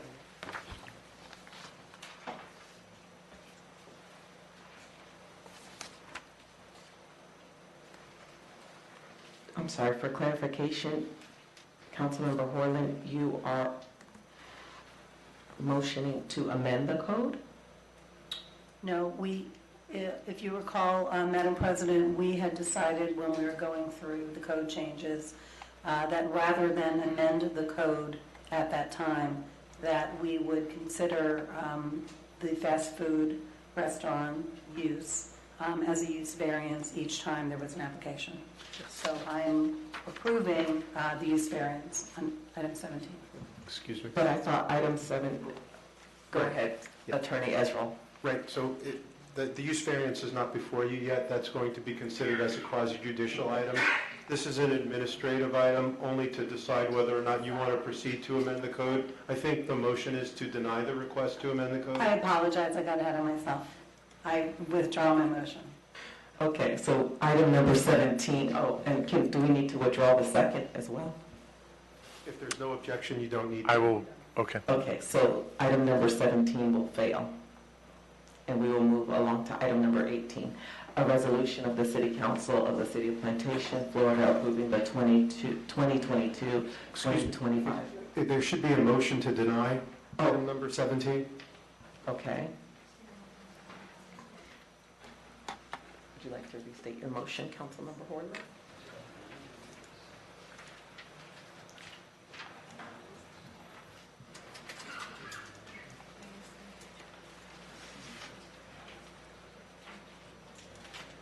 While Councilmember Horland is looking for that, can you just, for my own edification, clarify why we need the motion on administrative but not on the consent agenda items? I didn't realize the difference there. There's not really a difference. You could have moved to table specifically, but because there's no action specifically required on the consent item, you did not need to move to table that. As far as item number 17, you are required to affirmatively take up that item before you proceed to consider the quasi-judicial use variance. Okay, thank you. You're welcome. Could they do a motion to approve and then vote to the negative on that? Would that be appropriate? They can do that if they want. So you could go back with their original You can do that. motion and second and vote no, essentially. That just confuses me. I'll make a motion to deny the request to amend the permitted use. I will second that motion. Any comments from the public or online? Oh, there is a hand online. Oh, Mr. Corman. Rob Corman, 11095 White Hawk Street. As far as amending permitted uses in the Midtown District to allow freestanding fast food restaurant with a single drive-through lane, yes, this one should be rejected. So, thank you. Thank you. And there's Ms. Rodriguez online. Is this about item number 17 as well? No, I'm sorry. It's just I still can't see the screen. Like it's still sharing the screen from the presentation. Okay. Yes. Thank you. We will try to correct that. Thank you. Okay, so the motion has been properly moved and seconded. If you can call the roll. Councilmember Horland? Yes. Councilmember Sortel? Me? Yes. Yes. Councilmember I Andrea? didn't hear you, sorry. Yes. Councilmember Pageant? Yes. Thank you. Item number 18 is the resolution of the City Council of the City of Plantation, Florida, approving the 2022-2025 Local Housing Assistance Plan as required by the State Housing Initiatives Partnership Program Act. Mr. Holmes?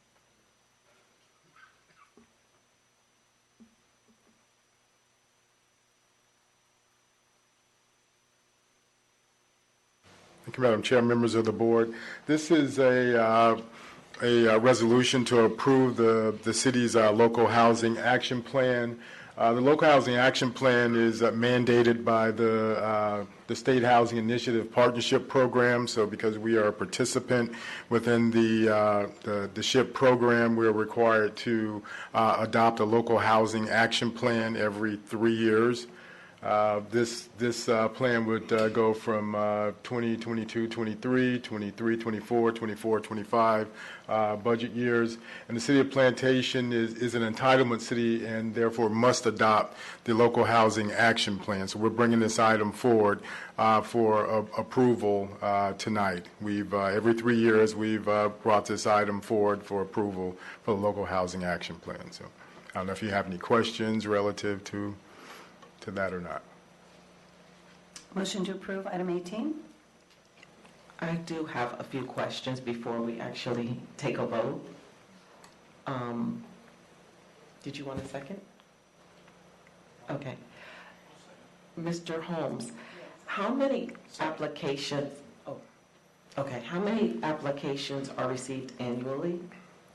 For the SHIP program, it varies. For example, right now we're at we are primarily utilizing the SHIP program for home repair. If we give out the maximum award amount, which is about $75,000, we don't get a chance to serve a lot of people with that because the allocation has been in the past year about 400. I think it's going up to 600 this year. We just got a letter from the state. So there's not many, but it kind of varies from year to year because for some improvements we don't give out the maximum amount, so there's still some monies left over. Is there a minimum amount? No, there's no minimum amount. If someone comes in and they qualify and they need something done that meets the program requirements, we will address that. Yesterday, several of us attended an HOA meeting, and a resident asked about this. I hope she's listening online. She wanted to know if driveways were approved. I didn't think so. No, this is primarily to kind of harden homes for safety measures. So we typically do a lot of roofs and windows and things of that nature. Was there a wait list for this 21-22 year?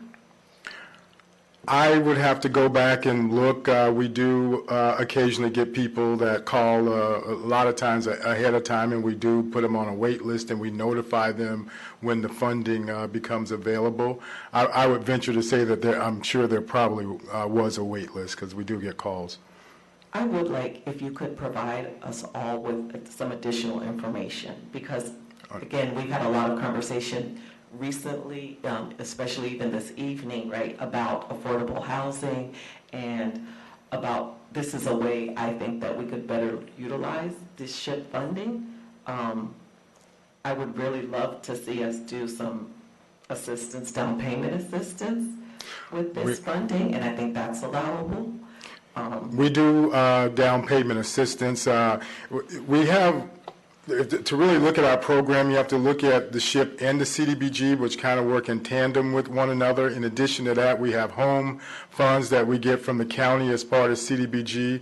The home funds are used primarily for down payment assistance, and a large portion of the CDBG funding is used for down payment assistance as well. So we are utilizing our monies for both minor home repair and down payment assistance. If you could follow up with us, I would love to see the statistics. Oh, absolutely. Like actual data regarding how many people applied, Absolutely. how much has been dispersed. Absolutely. All of that information. When will the system open up for new applications for 22-23? The funding cycle is, I think for SHIP it starts around December. I think that is when we'll start getting the new monies in. But also, we're still in the current year, and SHIP distributes their money kind of, they'll give you a little bit at one time, then they'll distribute another amount and an additional amount. So there probably are some people that may be on the waiting list within the current funding cycle too. I can get all that information. I don't know that off the top of my head what the wait list is, and I can get you the information in terms of what we've spent thus far, try to get the wait list from the consultant that they can provide us as well. And then I have one last concern. I think there is an obligation, right, in terms of compliance to report annually. And when I was researching, I did not see reports for 2019-20 or 2021. Are those reports available? You mean the annual report for this? The annual reports. Yes, we have done that. Okay. If you could also, because I did not see it available online, so Okay.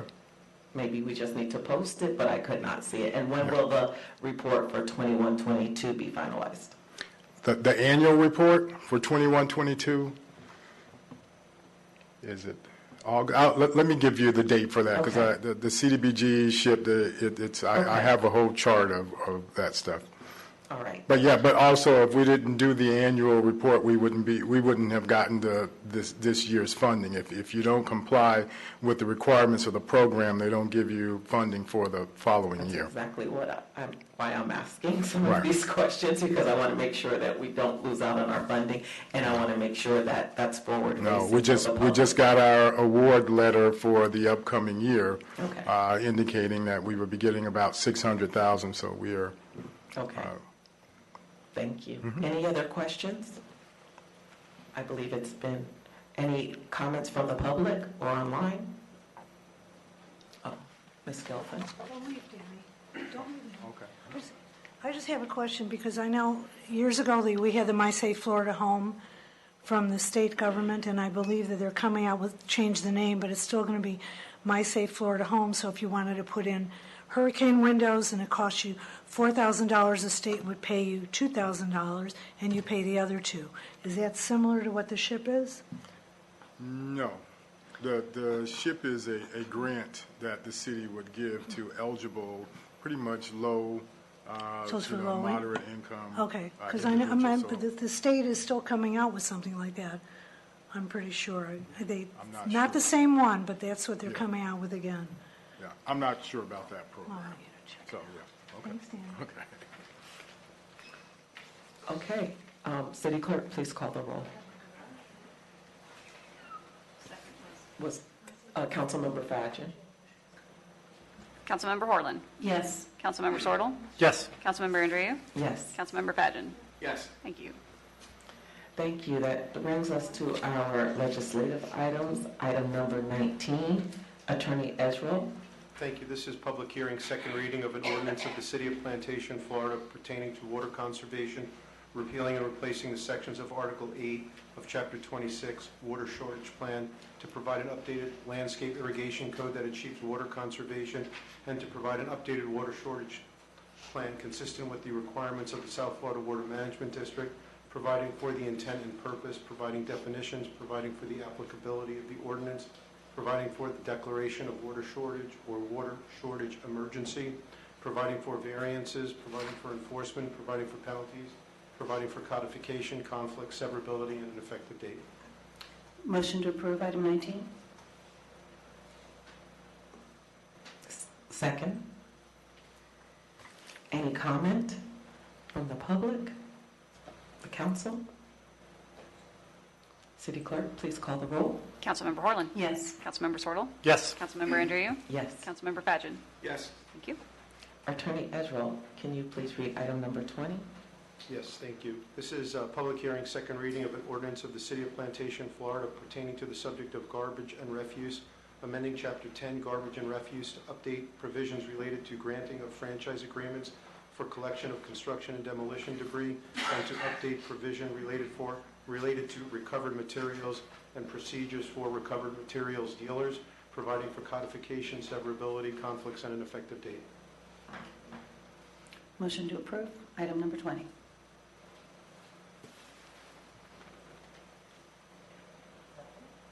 Second.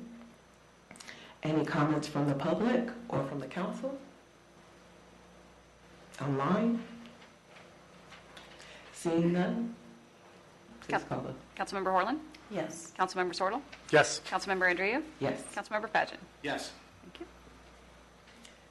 Mr. Edgell, item number 21.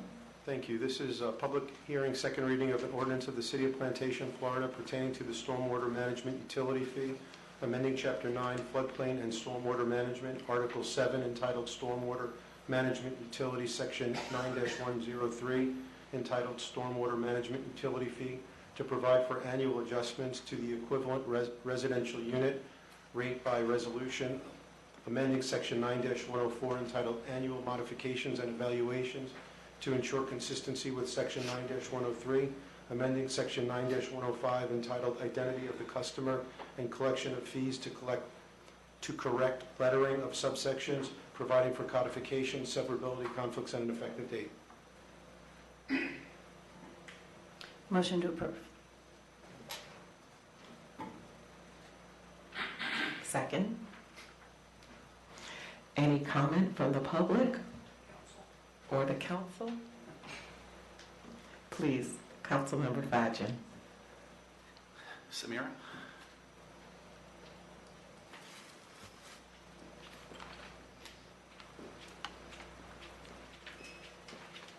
So, Good evening. Good evening. You still awake? Yes, I am. So last time we talked on the first reading about this, we talked about how we are raising the rate based off CPI. Yes. Okay. Is there going to be any intention to to change the definition of the commercial ERU? So before answering your question, I just want to clarify that the item in front of you today is not any adjustment. Okay. The item in front of you is just rearranging the code and allowing an annual evaluation. If you read the Chapter 9, the paragraph provisions 103 and 104, it does not allow for, it's very vague when and where the adjustment occurred. And as I presented before you... Hold on one second, sorry. All right, so this is just... This is just allowing you on... Look at it. Correct, annually. Regular basis. Annually. So that'll be coming up. Correct. About the rate change. Correct. ERU definition. There will be, in the next council agenda or, with the budget process, the state attorney will draft a resolution and we will be discussing. But to answer your question, no, there is no adjustment to the ERU definition. You That's not, clarified it, yes. You made me fully understand it, and that's what you're here for. Thank you. Thank you. Any other questions or comments from the council, the public, online? We'll entertain a motion. We got it. We did have a motion. We got it. I think we need a second. I motion to approve. Second. It's been properly moved and seconded. Please call the roll, Ms. Bigelow. Councilmember Horland. Yes. Councilmember Sortle. Yes. Councilmember Andrea. Yes. Councilmember Fadgen. Yes. Thank you. Attorney Edgell, item number 22.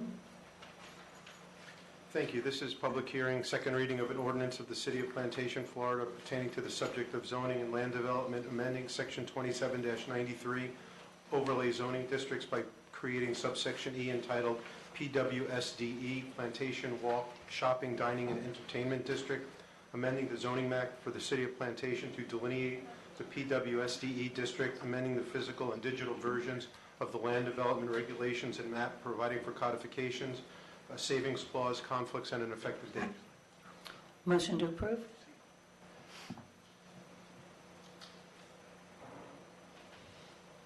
Second, Councilmember Fadgen.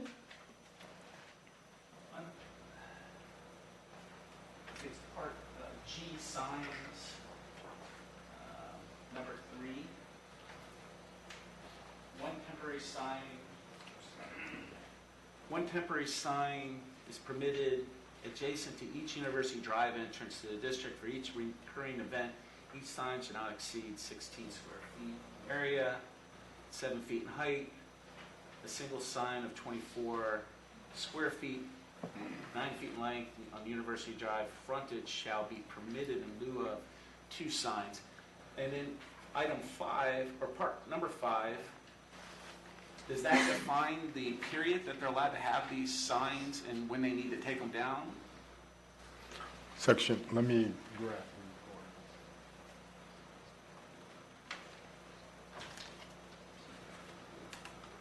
And then for the applicant, are those temporary signs down that we talked about last time? They're not, but I went and checked. You know I hate those things. We're at 80% Okay. of leasing for both the residential but also the retail. Can I ask you, Mr. Laystrom, to please speak into the mic? We're all friends. Bill Astrom, 1177 Southeast 3rd Avenue. On behalf of the applicant, the answer is, I went out, I actually drove out the next day. There were 3 signs that were basically say live, work, and play. I did talk to the client about that. They asked if they could keep them up. I was going to call you this week, and I ran out of time also to say we're about 80% leased, both at the Rise and in our second building, as well as the retail, which has really popped up. So we do just a little bit. Be patient with us. And these signs that you're talking about now, they're intended to be the one to let somebody know that we do have an event, whether it's a craft event or whatever. If you want to put a limit on how long after the event it can stay up, how about 48 hours? My limit is not have any on University Drive. Well, we would like to. I have a hard line on it. Okay. I'm sick of the temporary signs in the city. I'm sick of the flags. You know, I know we're making an effort and we're trying to work with the businesses to clean that up, but I've had enough. So I don't know. That's supposed to be a nice facility, and you're going to put up. Now we're in campaign season, and these campaign signs are going to be everywhere. They're already there, you know, for some national elections, and they look horrible. It's sign pollution. They're up for too long. There's nothing we can do about that. But I just don't see how that correlates with the level of that facility, or at least what that level of that facility is supposed to be. You know, it's supposed to be a nice work, live, play. And it's coming together, and I think it does look nice, but to need these temporary signs on University Drive, our main street, I don't think it's a good look for the city. 70% of the traffic going through is pass-through traffic, and that's the impression that they get from it. I would wholly disagree just on the concept of the importance of the signs, but the ordinance is what's important to us. And again, if that's the feeling, then, you know, the signs don't make or break the ordinance. Well, my colleagues might feel differently. I have an opportunity to say something. No, my business speech is the opposite, and I had this discussion with others over the years, which is, you know, if you have a great business, everybody will just come there. Well, that is true, but there's so many small events that just need that little pop. So maybe we have to tighten up how long it could be out. Change too. I think you have the social media. If there's events that are becoming known at that facility, they're going to start following that facility's social media so that they're going to know about them. Right. We don't need these ugly temporary signs. Understood.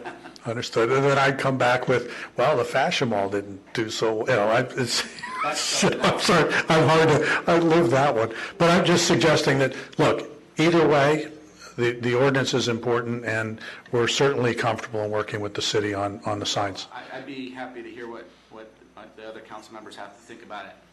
I don't like it. I don't like the temporary sign, particularly on University. I don't care about inside the facility because it's hidden. Right. But to put those temporary signs up, it's just like, you know, they're just up forever, and you're just a little bit more, you know. So. Well, and we appreciate your comments. And I will keep an eye personally on the other signs because, again, we're really getting close now. Councilmember Horland? Thank you, Madam President. I respect my colleague's opinion on this because I have brought up the fact that the temporary signs are out of control after the pandemic. However, I have to disagree in this instance because we're advertising events. I would be comfortable with 48 hours. It's got to come down because I agree sometimes these tend to stay out. But we use these type of signs, and if they're done well, to advertise some of our parks and rec, Rock the Park. PAL uses the temporary signs to announce registration for the sport. So I think that if we have a time limit in there when they have to come down, if they're just advertising events, and I think that was one of the things that I was excited about with Plantation Walk, that we would be able to have periodic events in there, whether they be music or arts festivals. So I'm fine with it in the overlay, but I would like to see 48 hours that it's out, it's done. Thank you, Madam President. Thank you, Councilmember Horland. I would wonder if we need a time period before the event as well. So I agree with Councilmember Horland with the 48 hours after the event has taken place, but I wonder sometimes too if we don't put some of these out too early, and that might be also why Councilmember Fadgen has some concerns. So maybe we're promoting too early, so maybe we want to do it on both ends and too often. How often? Oh, Are they going to be up, 5 days, event's over 7 days, and then 3 days later there's another one that's going to go up? That's kind of... Right. So I think you were referencing section G5, was that it? Under signs? G5 had to do about taking them down, but I wasn't sure what it was specifically talking about, because... 2 weeks prior to that. So, yeah, so this is indeed, like we were saying, for special type events that they're doing to advertise to the public that the event will be taking place. So that provision under G5 just says a temporary single banner or special event sign may be erected 2 weeks prior to the event. It must be removed within But 2 days. is that referencing the University Drive one? Because the first one is the sandwich signs, which I don't care about because it's within the property. Right. And it says it has to be taken down. Since number one has a specific exception, a specific rule about it has to go in at the end of the night. Right. 5 doesn't apply to it because, or 2, 3, 4, I don't know. I think just to clarify it, I would just add a sentence in 3 that says the sign can't It go up specifically says. sooner than 7 days, I guess. I was talking about 7 days. He's our entertainment specialist and has to come down within 48 hours.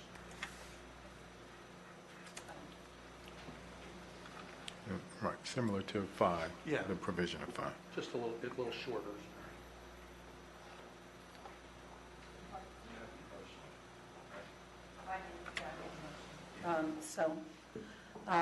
I'll amend my motion to approve with the addition of the inclusion on G3, which begins number 554 there, that the special event sign may be erected. Do we agree on 2 weeks?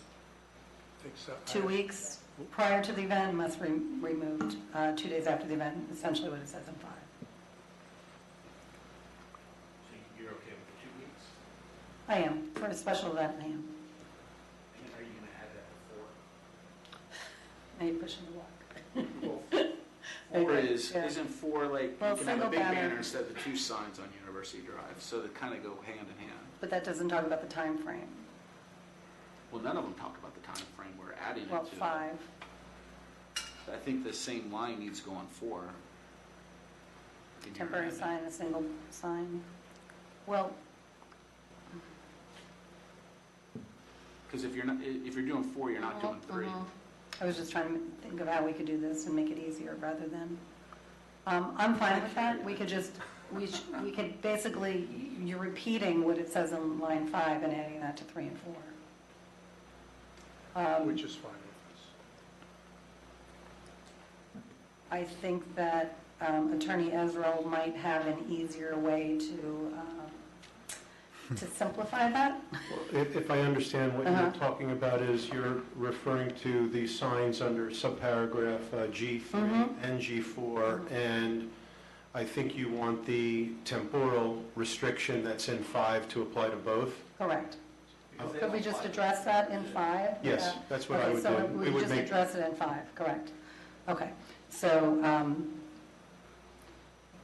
my motion is to amend 5, under G5, to reflect that it applies to 3 and 4. Thank you. second. Any comments or public comment? Mr. Rob Corman, 11095 Whitehawk Street. I'm sorry, last time this came up, I was flying to Seattle, so I did have a couple questions about it. I agree completely with the debate that's going on and with the signs, and I side with actually doing away with them completely, just because the comparison that's being made to PAL events or to concerts in the park or anything like that is that those events are city events and they directly benefit the city, whereas this is a carve-out that we're creating for a commercial entity to, in essence, give themselves a little more leeway and a little more activity to deviate from our particular standards. And the argument that Mr. Leistrom makes about how the Fashion Mall didn't benefit from anything is somewhat of a false comparison, because the Fashion Mall was created before the internet. And the fact of the matter is, between Instagram and Facebook and Snapchat and whatever else exists out there right now, the truth of the matter is the best form of advertising is not going to be a banner that somebody drives by at 35 to 50 miles an hour on University, but rather a true social outreach program. So putting these temporary banners out, as I read this particular ordinance before, you're also giving them the ability to craft these special events at a greater frequency. So 2 weeks prior, 2 days after, higher math time is 16 days. If they do that for, let's call it, 7 events, wow, that's pushing more than a third of the year that we're going to have signs out on University Drive that are, frankly, going to be an eyesore. Driving by today, looking at simply the temporary signs that are put up on the side, where, remember, there was going to be a water feature, but now there's a parking lot. You're looking at the back of these buildings with these temporary signs on it, and while leasing may fill up to beyond the 80% and hopefully go to 100%, there's still going to be a constant turnover of those rental apartments, so there's still going to be an argument for a demand for temporary leasing signs to let them know that there are still vacancies within these residences. So rather than open us up to the potential to have sign after sign after sign after sign, I would prefer, honestly, the whole thing to be tabled, but barring that, putting the restrictions on the signs that don't allow for any of them whatsoever. Thank you. Any other comments from the public? Got one online. Mr. Roth. Good evening. Can you hear me? We can, sir. Thank you very much for your time. I would also like to agree with most of the comments. I think we have enough problems in this city with traffic crashes, and that our drivers do not need any additional distractions. University Drive, that's, especially the section by the Fashion Mall, has many serious crashes quite often. But anywhere, on a 45-mile-an-hour road, people are going 50, 60 miles an hour. I think for the signs to be of any value, they would have to be so large that it would be crazy. I mean, the businesses are coming in here regularly looking for exemptions to the sign code to make their signs bigger because people supposedly can't find them. But they're going to put some little cheesy sign on the side of the road, all along the roads for every business that has a special event. You just added the murals to some of the buildings, and there's going to be more of those, and I believe this should not happen. Thank you.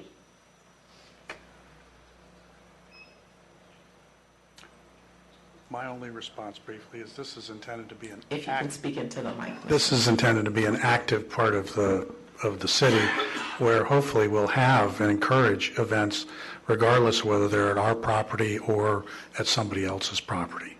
Again, we don't mind limiting the time for the signs to try to eliminate the problem of having them out there forever, but it would be nice to be able to get 60,000 people watching that sign every day, driving by.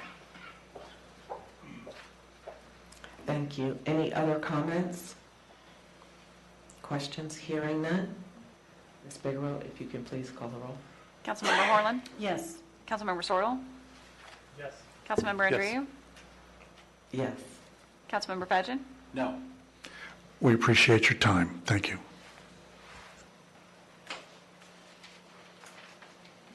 Mr. Ezrall, that takes us to item number 23. Thank you. This is public hearing and second reading of an ordinance pertaining to the subject of comprehensive planning, changing the future land use designation of a parcel of property, specifically amending City of Plantation Ordinance Number 1626 as amended, which adopted the city's future land use plan and map to redesignate a parcel of land containing approximately 13 plus or minus acres of property from park movable to irregular 3.35 residential in accordance with policy 1.7.6 of the plan. Said parcel of real property described as a parcel of land in the northwest quarter of section 7, Township 50, South, Range 41 East, said parcel including a portion of Block 2 according to the Everglades Plantation Company amended plat as recorded in Plat Book 2 at page 7 of the public records of Miami-Dade County, Florida, and now being a portion of Tract B, the Enclave Second Edition as recorded in Plat Book 156, page 8 of the public records of Broward County, Florida, and being more particularly described in the legal description identified as Exhibit A. Property generally located at the southeast corner of Hiatus Road and Broward Boulevard, and readopting said plan and map as the master land use plan and map 1989, making said plan and map part of the future land use element of the comprehensive plan of the City of Plantation, providing for severability and providing an effective date therefore. Thank you. Any comments from the council? Any public comments or online? Motion to approve. Second. Ms. Figueroa, please call the roll. Councilmember Horland? Yes. Councilmember Sorrell? Yes. Councilmember Andrieu? Yes. Councilmember Fadgen? Yes. Thank you. And again, thank you for your time. Thank you. We are now at our quasi-judicial proceedings. Ms. Figueroa, can you please swear in anybody who would like to speak online? If you are online, you must turn your camera on. Do we want to read that statement? Yes. I'm happy to. Please, Mr. Ezra. I'm on a roll. Thank you. We're transitioning to the quasi-judicial proceedings. The city clerk will swear in all witnesses before speaking. Please state your name and whether you have been administered an oath. Any speaker may be cross-examined. If you refuse to be cross-examined, your testimony may not be considered. Cross-examination shall be conducted in a courteous manner. The material in the city clerk's agenda packet will be made part of the record. The city staff will make the first presentation, followed by presentations from the applicant, any affected parties, and the public. The elected officials may set reasonable time limits for speakers. The hearing will then be closed and the matter decided. The city council's decision will be delineated in its motion and rendered in writing by way of a development order, resolution, or ordinance evidencing its decision. The city council may also decide to continue the matter to a designated time to allow for additional research or review. Items included under the consent agenda are self-explanatory and are not expected to require review or discussion. Items will be enacted by one motion. If discussion is desired, that item may be removed from the consent agenda and considered separately. Thank you, Attorney Ezra. If you can please swear in. Okay, raise your right hand. Okay. Do you swear or affirm to tell the truth in these matters tonight? When you come forward this evening, please state your name and that you understand the rules governing this hearing. Item number 24 is the consideration of a request to approve a sign exception for more space storage. Mr. Excuse me, the items 24 and 25 are under the quasi-judicial consent. So what would be appropriate is if any member of the council or the public wanted to pull the item, it would be pulled and then considered separately, just like the remaining quasi-judicials. And if they are not pulled, you could approve them with one motion. Thank you, Attorney Ezra. So would any member of the council like to pull items 24 or 25? Any member of the public wish to pull item, or online wish to pull item number 24, 25? Mr. 24? Motion to approve item 25. Second. Ms. Barrow, please call the roll. Councilmember Horland? Yes. Councilmember Sorrell? Yes. Councilmember Andrieu? Yes. Councilmember Fadgen? Yes. Thank you. Item number 24, Mr. Albert. I didn't know if Mr. Albert do his presentation first? Okay, thank you.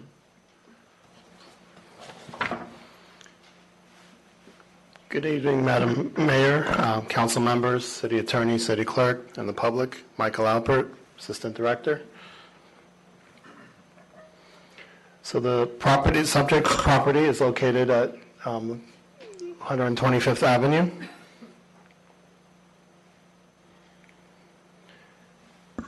The address is 231 Northwest 125th Avenue. The site is about 1.14 acres. And the zoning is B3P, which is General Business District. The existing use is 109,000 square foot self-storage, 7-story self-storage warehouse, which is under construction, actually almost complete. Surrounding zoning designations are B3P to the north, west, and east, and to the south is I-595 and State Road 84 in the town of Davie. The site is surrounded by commercial uses to the north, essentially to the north, south, and east, and then to the west is a utility plant and cell tower owned by the city of Sunrise.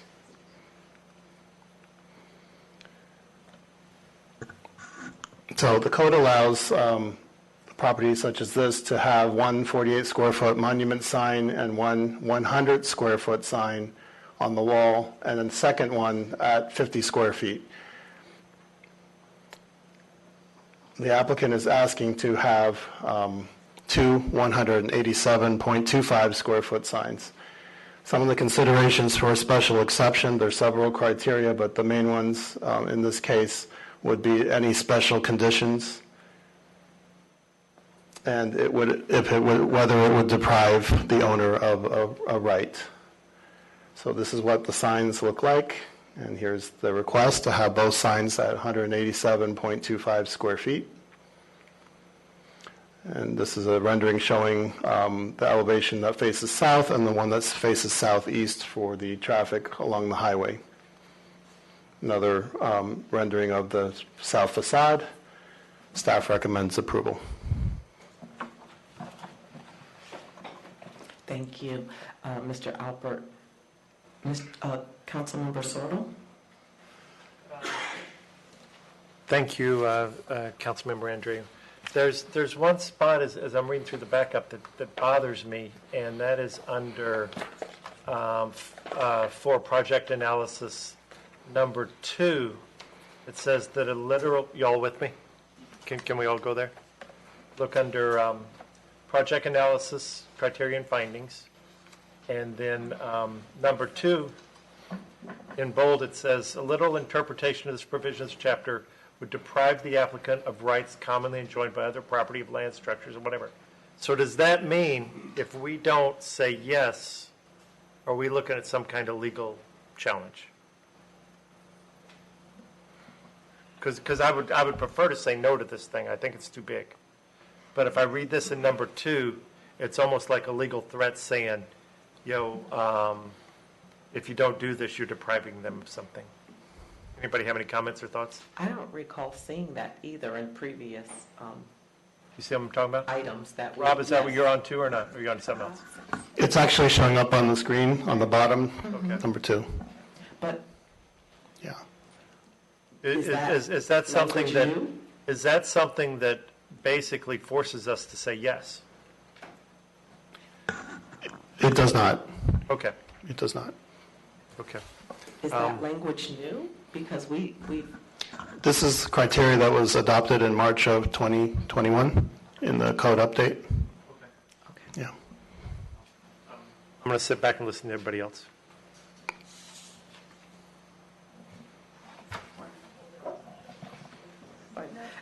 Mr. Corman, please. Thanks.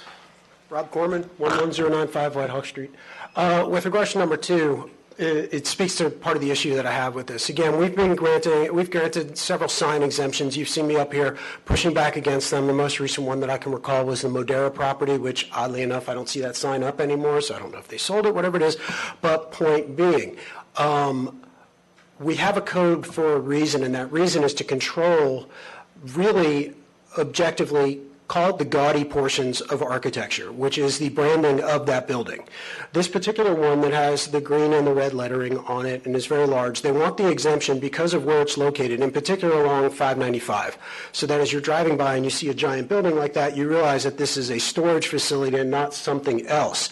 To the point that was just made in number 2 there, it talks about similar facilities really being a ground for the objection that Councilmember Sordo was talking about, which is that if we had another type of storage facility that we had granted 187 square foot sign to, they would probably have a leg to stand on that say, wait, why are you treating us this way? So because of that building with the red and the green and those large letters, they're doing it again for commercial reasons. Now, the commercial reasons, the building is going to be there. The tax revenue is coming to us already. So they've done the market research, presumably, to determine that a facility of this particular size was needed. So it's going to get filled one way or the other. Having a huge sign like that does no benefit to the city of Plantation, which is what our code stands for, which is to benefit the city of Plantation. They've already made the economic decision to come here. I don't think we need to grant them a sign that is nearly double what would be permitted per our codes. So for that, I hope that you say no on this particular exemption. Thank you. Thank you, Mr. Corman. If I may add, you drive 595, that's the one building there. It's pretty hard to miss. Just my thought. Thank you. Councilmember Horland? Thank you, Madam President. For Mr. Holmes, we seem to have this discussion every time a sign variance comes up because we have stated repeatedly that we will be reviewing our sign code. So I think it becomes redundant with each time we are presented with one of these exemptions that we have to restate that, a lot of the sign code is outdated. And that doesn't mean I'm going to vote one way or another with that, but I think that we have the conversation every time.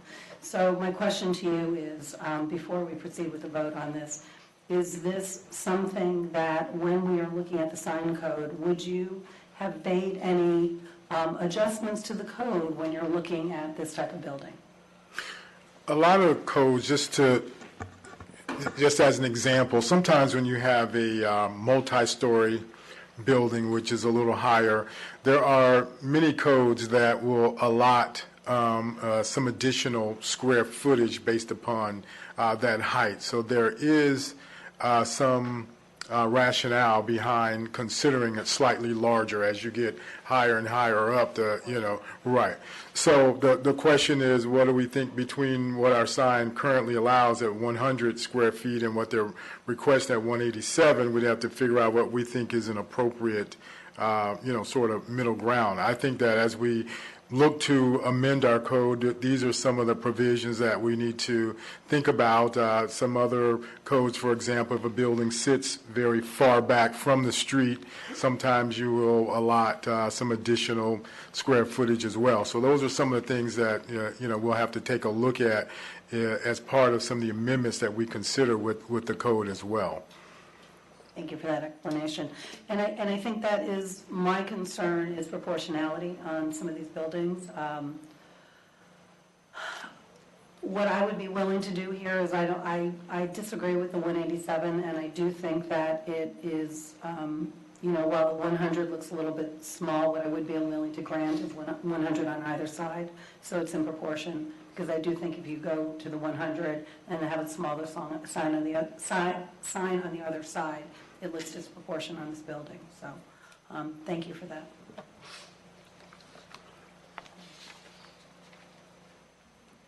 Is the applicant here?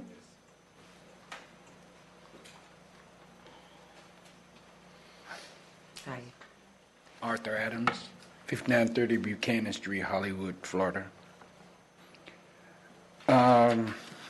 And talking to the owner of More Space, if we wasn't able to get the 187, and that was our concern, is the disproportion of the sign, could we go a little less than the 187 87 and higher than the 100 for both sides of the building. Tell us what you were thinking. Well, I'm the sign, company, so I was thinking if we went maybe in the middle ground of 150, that, probably would work with the client. 150 square per side. Because sitting the way the building is structured, when it goes high, it is small. Because if we went with what the city asked for is the 50% on the first one, the small letters are only going to be 10 inches tall. That would be like looking at the crest from 595. Even at the 100, the smaller letters are smaller. When you're looking at them from 595, you're very small. And I don't know if you've driven past the Davy building, those letters are large, and they're larger than what you allow here in Plantation. But if we can do maybe the 150, they may be okay with that. I'll be honest, my sense of spatial recognition is horrible, so 150 still sounds too large to me. Well, can I do a rendition and present it to you guys so that you Mr. may... Albert wanted to say something. Oh, I'm sorry, Mr. Albert? Excuse me. If I may, this is actually a drawing that shows the proportions, and the maximum height between the top of the M and the bottom of the G is 80 inches, which is 6.5 feet. I think a lot of sign companies have sign sizes that they project. They're normally in you would know better than I, but in 48 inches, 72 inches, that type of thing. I don't know. I would suggest perhaps maybe 48 inches. 4 foot max. I don't know what the aerial square footage would be per se, because it would have to be, the spacing and everything would have to be reproportioned. Only Mr. Adams would be able to tell us, maybe not right away. But I would recommend perhaps if you're looking to make this somewhat smaller, 48 inches would be a good standard for the total height. And then accordingly, it would probably be somewhere between 125 and 150. Right now, it's 7.5, 8 inches. So, Mr. Adams, is that, I'm sorry, Madam President, Mary Ann. Mr. Adams, is that Total something? for Yeah. the signage? Yeah. From the M to the G? Yeah, the maximum extent from the M to the G. The top of the M and the S and the bottom of the G. I'm not sure what the area would end up being. Would you like to have more time and bring it back? I know you just... Okay. Let's see, are you saying 48 from the M to the G here? No. This height, instead of being 80 inches, would be 48 inches. And that's going to make the entire sign even smaller. Well, that's what the council's saying. They would like to have it smaller, yeah. That's our objective, sir. Yeah, that's going to be 50% of your original 100.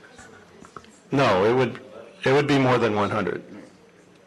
I'm not sure what the calculation would be, but it would be more than 100. Could I know that Councilmember Horland wanted to chime in, but I might recommend that you maybe meet with Mr. Albert and we table this and you bring this back. Okay. And maybe because I know the client, I have to... Understand. Absolutely. Sure.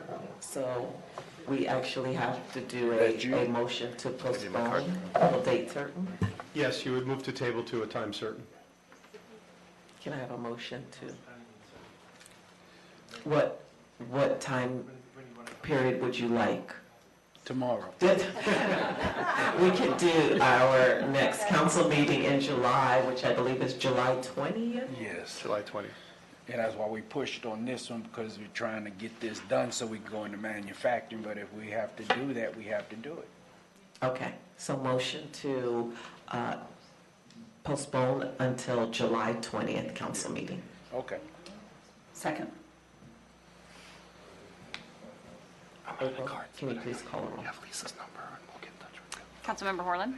Yes. Councilmember Sorrell? Yes. Councilmember Andrieu? Yes. Councilmember Thank you, Paget? Mr. Adams. Yes. Thank you.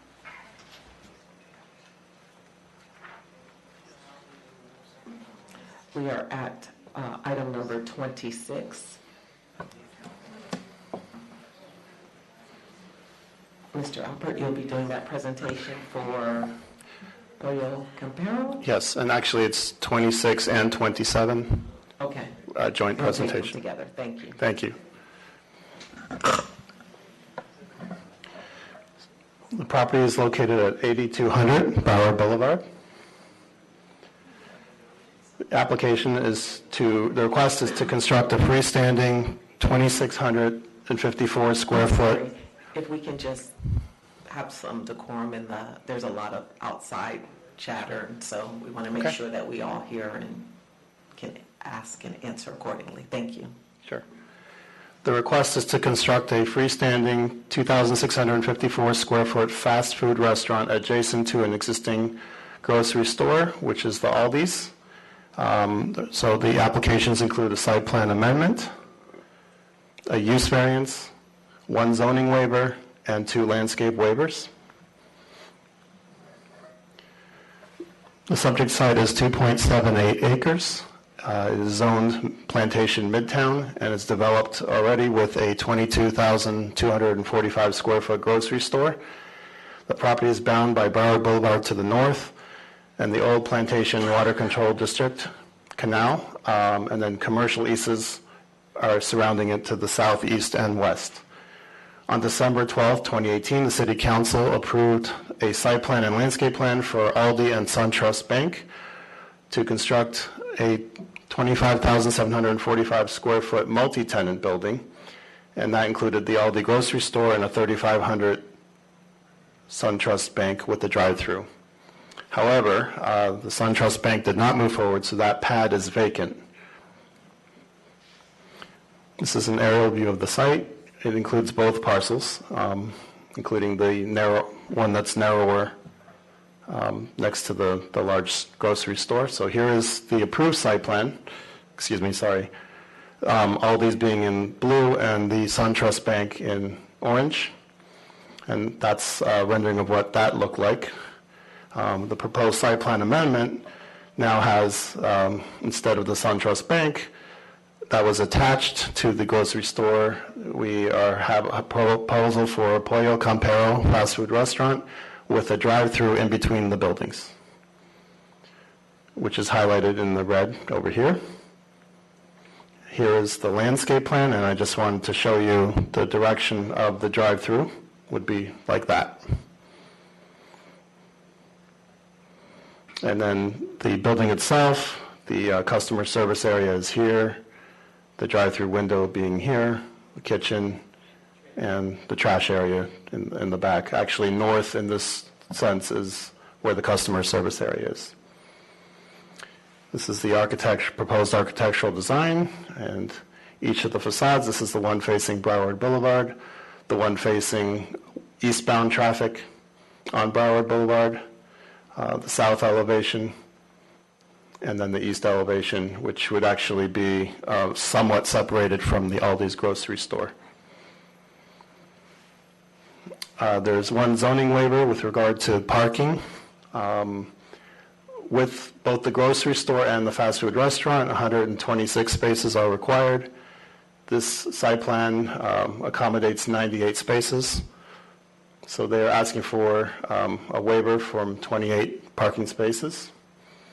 There are also 2 landscape waivers related to the pedestrian landscape zone width in the north, the west, and the south portions of the building, which are highlighted, as well as the number of trees provided in those landscape pedestrian zones. Staff has not received any written citizen comments or phone calls regarding the proposed application. There was a community meeting held on February 22nd at Central Park. There were no violations on the property at this time that are known. And as you've seen before, staff analysis consists of looking at compatibility of the use, compliance with the comprehensive plan, consistency with the zoning code, particularly the site plan, development plan sufficiency, the notice for zoning measures, the use variance criteria, and practical difficulty waivers. And staff recommends approval based upon that analysis, and happy to answer any questions you may have, and the applicant is here as well. Council members, any questions or comments? Councilmember Horland. Thank you, Madam President. Mr. Albert, I was curious as to, and I know that staff has worked with this applicant for quite some time, and I appreciate all of the elevation and color changes, much more compatible with the Aldi's. What was the decision-making in putting the drive-through between the Aldi's and the fast food restaurant, other than completely separating those two buildings? Because the SunTrust would have had the drive-through on the outer side, on the west side of the building. I'm looking from a safety perspective. What was the decision on that? Do you recall? You're correct about the SunTrust site plan. I actually wasn't here when this was going through review committee. I would have to review to Mr. Holmes. Because I know that this applicant's been around for quite some time, and perhaps Yeah. the applicant wants to answer the question after Mr. Holmes. I know that there was some concern, I'm trying to remember back, with regard to stacking for one. The stacking here is probably going to be quite different than it would for especially today, for a commercial bank, and so there was a need to try to add additional stacking for the restaurant. I know that was one of the issues that surfaced with regard to looking at it too, and then just the overall orientation of the site and the traffic movement around the site, and I think they thought that was going to be the best maneuver to accommodate everything. Thank you, Mr. Holmes. The stacking makes sense when you're looking at the map. Thank you. That's it on that. I had one question as well. I know that you shared with us, I believe it was Councilmember Horland who requested that the survey the market study be shared with us. And I just wanted to know, because I didn't see it in that study, they are aware also of, maybe it's too soon, they can't have data, but the PDQ that will be going at Nob Hill and Cleary. Because it's still in rather close proximity. But I just wanted to make sure. I have to defer to them in terms of kind of what they look at as their radius for, I know a lot of times they go out like a 3, 5, what have you. Because that seems like I'll let the applicant another competitor. Yeah, there are a lot of competitors in the quick service industry, but realistically, we're a little bit more specialized than that. This is a Guatemalan concept with a Guatemalan menu, and PDQ's menu is quite different than what we'll be presenting, so we're really not worried. We're not Chick-fil-A either, so. Your name and address. Oh, I'm sorry. Linda Nunn, 1807 South Indian River Drive, Fort Pierce, Florida. And you were sworn in as well? Yes, I was. Okay, thank you. Any other, Councilmember Horland. Councilmember Horland. I'm back. Thank you, Madam President. Ms. Nunn, I just actually did have a question because I had requested the market study. I found that it was interesting on your site demographics because you said it is primarily Guatemalan-based. And That's correct. I appreciated the breakdown. 3 of your demographics you said did not meet criteria, one of those being percentage of Hispanics within a 10-minute drive. I think your criteria is 35%, we're at 22%. Are you deciding to go forward because you feel that population is going to grow? I don't think that's necessarily the case. And when you talk about the criteria, there's flexibility. Well, we might not hit this percentage, but then this might be higher. The demographics can vary, and you're never going to get, well, we hit A, B, C, and D. It's a home run, and we only take those sites. Obviously, there's going to be some variability. And there's plenty of people that eat at Pollo Comprero that aren't Hispanic. Is this your first location in Broward County? This is our first in Broward. There's a location in Boynton at the town center, and there is one down in Dade on Caliocho on 8th Street. that we have just recently renovated. And obviously, there are plenty of other municipalities in Broward County you could have chosen to move to. That is correct, and we have looked at some others, but we're here at Plantation. We're very excited to be coming to Plantation. So. Thank you very much for answering the questions. Any other comments, questions? I'm sorry, Ms. Bigwell, there was someone online. Was it Ms. Rodriguez? And now the hand is gone. Okay. Ms. Rodriguez, if you wanted to speak. Okay. Have you? Motion to approve. Hold on. Second. Mr. Corman? Again, Rob Corman, 11095 Whitehawk Street. When this came before planning and zoning, I was the no vote. The reason why I'm making these comments now is that you get the breakdown of the votes, but you don't know why it was the case. With this particular picture,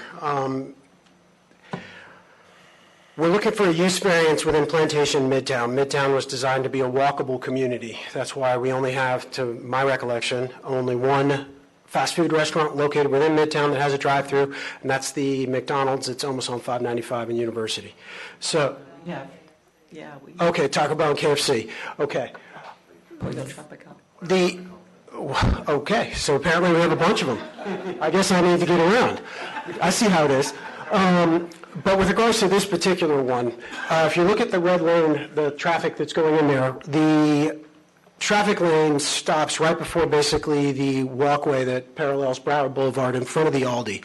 So because of the location of those two buildings, unless you're going to have some fisheye mirrors or something else, there's a potential for people leaving the window, which is about halfway down that green building right there, and accelerating through that particular spot, anticipating that there's not going to be any cars. There's a serious movability problem as relates to that drive-through lane. Couple to the fact that, yes, we are actually looking for a variance to the code in an area that we want to encourage walking in. So if we're encouraging walking, especially to the Aldi, you're putting Plantation residents at risk via the layout of this particular structure. So as far as use variance goes, I'm against it. As far as the actual design of the drive-through, I get the idea and the necessity for stacking cars, but there's got to be a better way to do it, even if you reverse the flow and bring it around from the east side to the west side. As it is right now, I believe that A, poses a risk to Plantation residents, B, stands in the way of the walkability that we desire for Plantation Midtown. Thanks. Thank you. Madam President, may I? Please. May I ask the applicant if you had considered alternatives to that drive, as Mr. Corman said? I'm going to let our civil engineer, Max Kaplan. Good evening, Max Kaplan, civil engineer for the project, Thomas Engineering, 6300 Northwest 31st Avenue, Fort Lauderdale. I just want to note that the pedestrian access to the site is actually in front of the Aldi and is approximately located in the center of the parcel. So there would be very little pedestrian activity on that end. I mean, they will be, if someone were to walk to the site, they would cross that drive-through lane, but there are two stop bars there to help direct the traffic. So, I mean, as far as other measures, there's, from a traffic standpoint, we have two stop signs there back to back, so people won't be rushing out of that drive-through. Thank you, Mr. Kaplan. Thank you. Any other comments, questions? Okay, Ms. Bigelow, please call. Councilmember Horland? Yes. Councilmember Sorrell? Yes. Councilmember Andreu? Yes. Councilmember Fadgen? Yes. Thank you.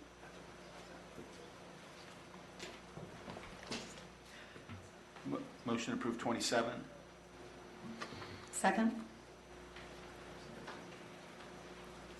Any other comments, council members, questions? Any comments from the public or online? Ms. Bigelow, please call the roll. Councilmember Horland? Yes. Councilmember Sorrell?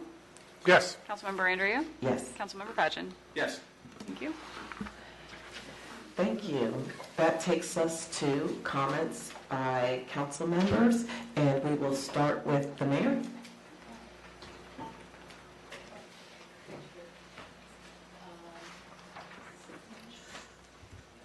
what a busy weekend we had. The fire station ribbon cutting was amazing, and what a great facility. So proud that we can have that for our first responders. And then on to the historical museum, where Council President Andreu was in charge of the Juneteenth. And I was impressed. I really enjoyed it. It was, she put a little bit of her teacher hat on and changed it up, and I thought it was amazing. You did a great job. And next year, we will have a bigger venue for you. Definitely do that. Calouse is open, folks.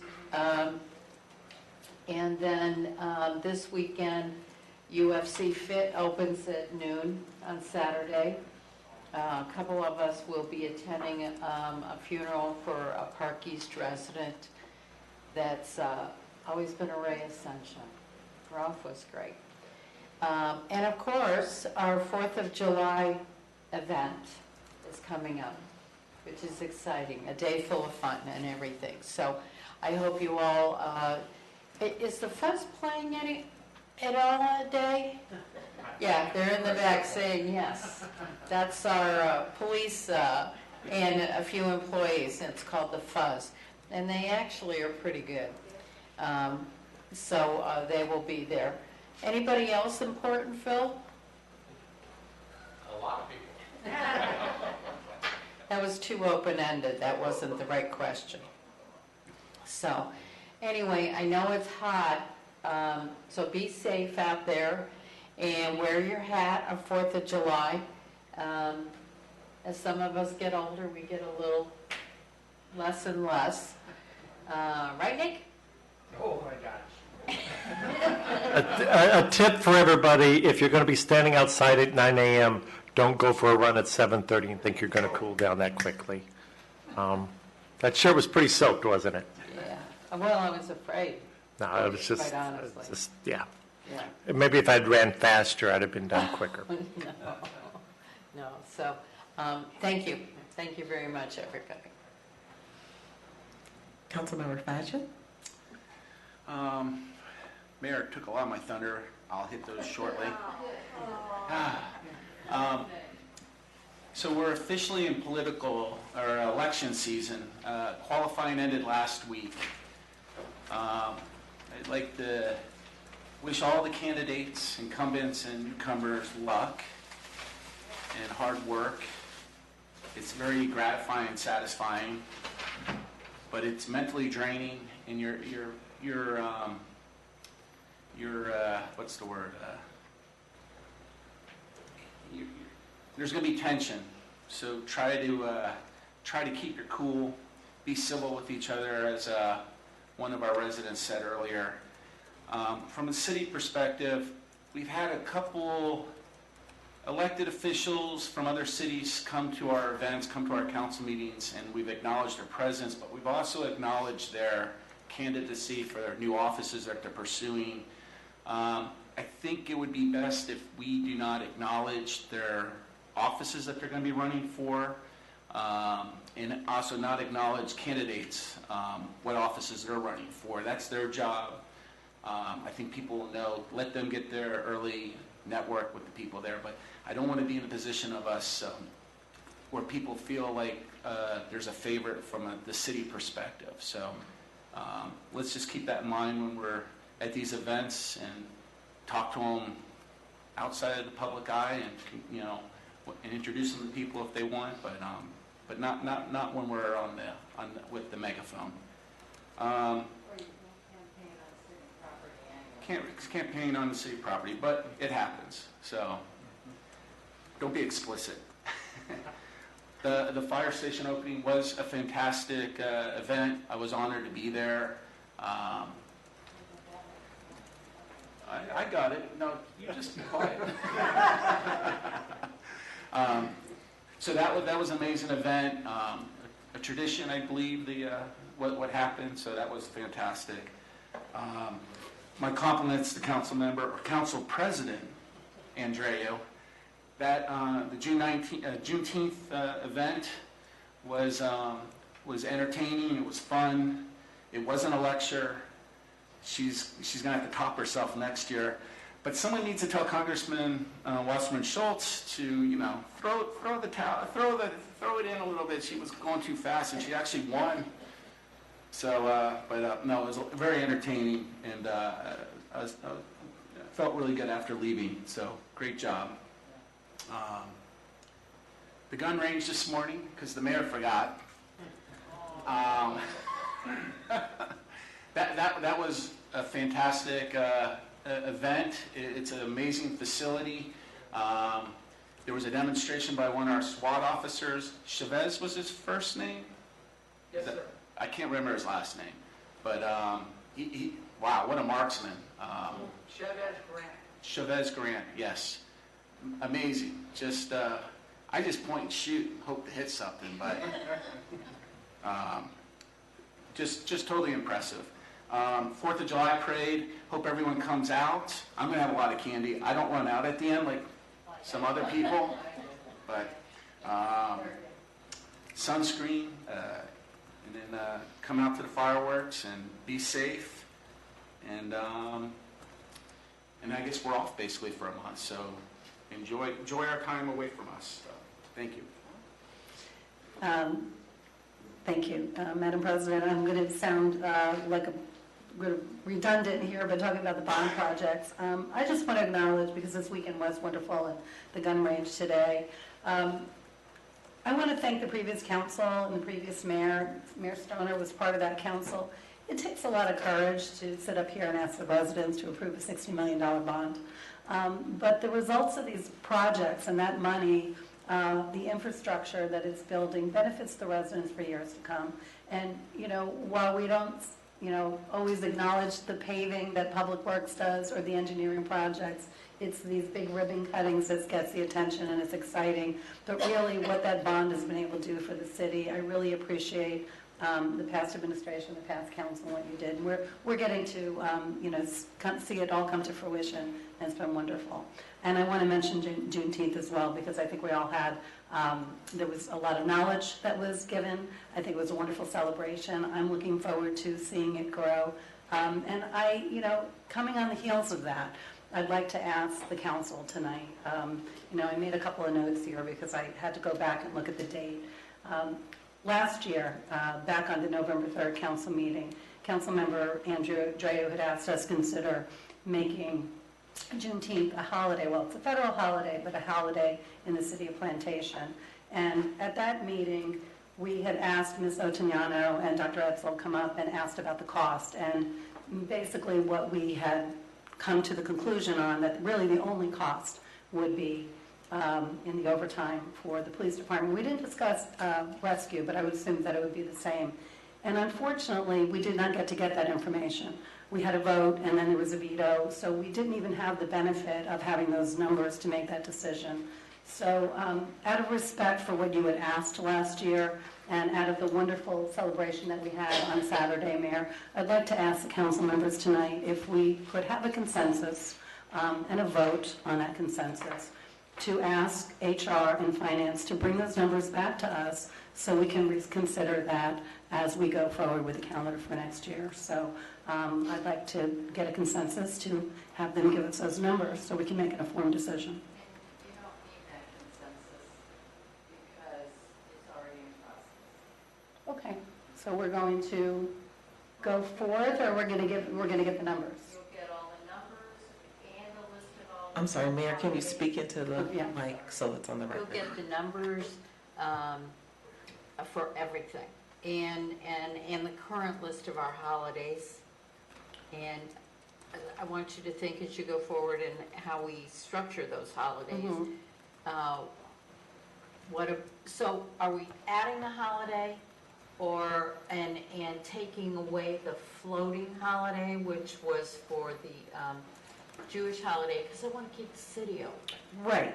And I think, and I'm sorry, Mayor, but I think what happened on that November 3rd meeting, I think it was disrespectful to Councilmember Andreu that we didn't even get the numbers. We couldn't even have the discussion about the numbers. No, because you vetoed our ability to get that night. So I think perhaps maybe it was unintentional, but I think that for us to have an informed discussion, we need to have the numbers. Absolutely. Before that calendar is even presented to us. Gotcha. So do you have any idea when we would have those numbers? So we Get can. them in the next couple Okay, good. days. Because I think I think that the reconsideration can happen, should happen, and then we can decide about the floating holiday. Got it. Okay, thank you. So I didn't need the consensus. All right, we're going forward. The mayor said it. That was it. Just again, July 4th. It really was a wonderful weekend, and just all of us coming together for these events, and we're looking forward to seeing everybody on the 4th. So thank you, Madam President. Thank you, Councilmember Horland. Councilmember Soto? Many of you have often heard me talk with a smile on my face about my college days and playing in the marching band, and those were my friends, and going back for homecoming and the people that I've all bonded with over the years. The man who held us all together, Mike Haynes, passed away this week. The tributes on Facebook are amazing, and the stories about Mike being the guy that we all learn from, lessons all over, just stick with me quite a bit. The one thing I do want to say is I went back in October 2021, and when I got back home, I wrote him a 2-page letter and let him know what he meant to me. And I just want to say to anybody of you out there, if you guys had that one teacher in your life, write the letter. Write them right now and get it to them so they can read it while they're still above ground. That's all I got to say. Thank you. Thank you. Just a few comments. I'm so glad that Councilmember Fadgen kind of touched upon it earlier, but I had a concern about protocol in general for events. And it's one of the things that I would like to see us have a formal protocol. I think that as we grow and we're larger and we do more of these events, there should be some uniformity from event to event, and some standard protocols in place. Again, for elected officials, the order that you're going to introduce them in, if you are going, as you said, if we choose not to acknowledge, candidates and only stick to elected officials, and then doing that probably in that kind of hierarchy order. But I think that we should have some standardization, because I know that although the ribbon cutting was phenomenal, but it didn't follow some of the same protocols that we've had at other events. So I think we should put something in place. I'm not sure, Mayor, who could do that, but I do think that there should just be that standardization. And then I will say, as wonderful as the event is, and I thank all who participated and made that a success, I was disappointed when I did have the actual unveiling, because, well, I was surprised to see February 2022 on the plaque. And I'm not sure why it was February 2022, not June, but that was... That's when the CO was issued. Okay. It's the date of CO. So there were additional items to be done, and a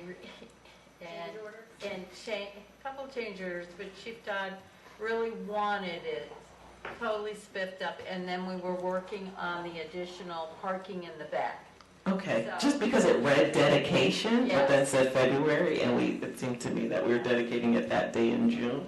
And then also, I thought that we kind of through consensus, and I didn't go back and look at the date, Councilmember Horland, but I thought that kind of through consensus, we all decided that we would acknowledge those who sat here and really guided that work, right? They're the ones who did the heavy lifting.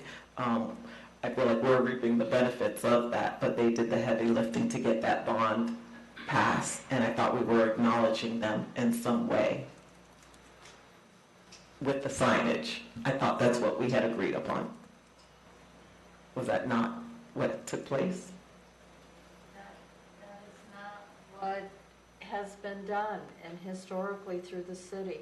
It has not been done. We've looked at all the signs, we went back through, we asked the directors how they felt separately and apart, and again, historically, that is not how it's been done, so we kept with the way it was done.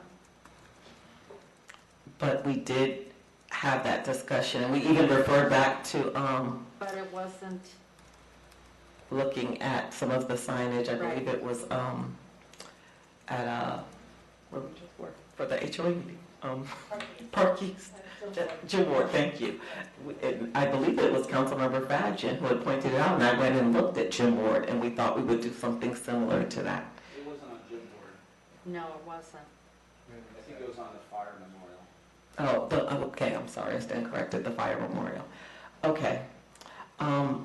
And then I know it was brought up here today too, but the ITB that I believe two of the gentlemen spoke about, I do have some serious concerns again there too in terms of procedure. And I can follow up with Mr. Nunemaker tomorrow and Charles Spencer, but I want to, again, I know that we need to be consistent, right? And what we do for one, we do for all. So I am very concerned if we did change that procedure. So I do want to know publicly, do we do this in many instances where we have a bid and the person has not conformed with all of our procedures for that bid or proposal, could have been a proposal, and we give them time to remedy? Because I know in the world that I work in, that's frowned upon. So, and it's opening us up, to, it's a liability. So I want to make sure that we are consistent with these things. If we give one person an opportunity to remedy, then we need to do that for everybody. Good evening, Charles Spencer, Procurement Director.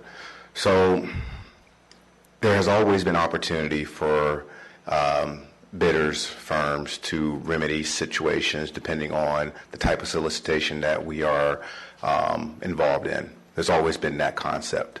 All of our front-end documents offer an opportunity for correcting deficiencies, minor infractions relating to submittals of their documents. We take that very seriously.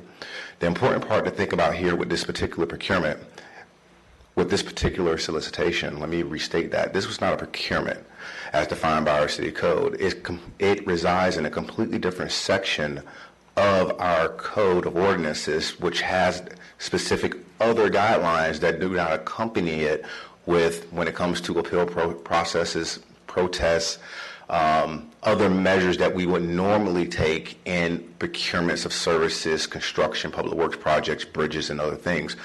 We maintain the same level of consistency, even with that process, as we do with normal procurements. So we were not out of sorts when this was brought to our attention. It was read into record, and there is a recording to that effect stating that the bid received at that time provided a check different from what was identified in the document, and that opportunity for curing or could be overturned by administration. That was read on the record, which they did not state when they came up here. That opportunity was given to administration to decide if they wished for that individual to cure. Administration was not made aware of who the individual was. It was just a position of curing. The decision was mutual to be cured as long as it was cured within the same day. It was cured in the same day, and it was effectively awarded to that individual. That's the same position that we would take with any other contractor or any other procurement if it was a natural procurement. Councilmember Fadgen? So were the two people that spoke, was there, sorry, was it the same bid, or were they two separate different bids? Same bid. It's the same bid? Yes. And they were two different entities? They were competing against each other. When did this bid come? Because they just gave out the number. When was this? Tuesday. It was Tuesday? Yes. And then what is the grievance period? Like if you're... That's the interesting part. Because resides in a separate section of our city code, there is no grievance period as it relates to this because our protest and appeal process does not apply to real property. So the issue is that they brought a check, but it wasn't a cashier's check or a certified check, and then we allowed them without you said we told administration without identifying who it was to say, will we let them cure it? Correct. A cashier's or certified check. That is correct. So that all happened yesterday. It was supposed to happen by noon yesterday. They just brought a company check or whatever and Correct. they corrected it. Correct. When did they come in? The bid opening was at 11 a.m. They dropped the revised or the cashier's check off at 3:30 the same day. Thank you. My concern, to piggyback on, I think, what Councilmember Fadgen is saying is that at bid opening, right, if all of the documents are not in alignment, are not correct at bid opening,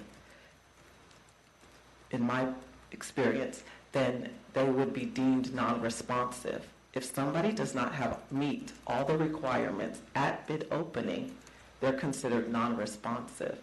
So again, when you have other bids, if somebody does not meet all of our, there's an issue with the scope, or you're going to allow that same flexibility where they have time to cure.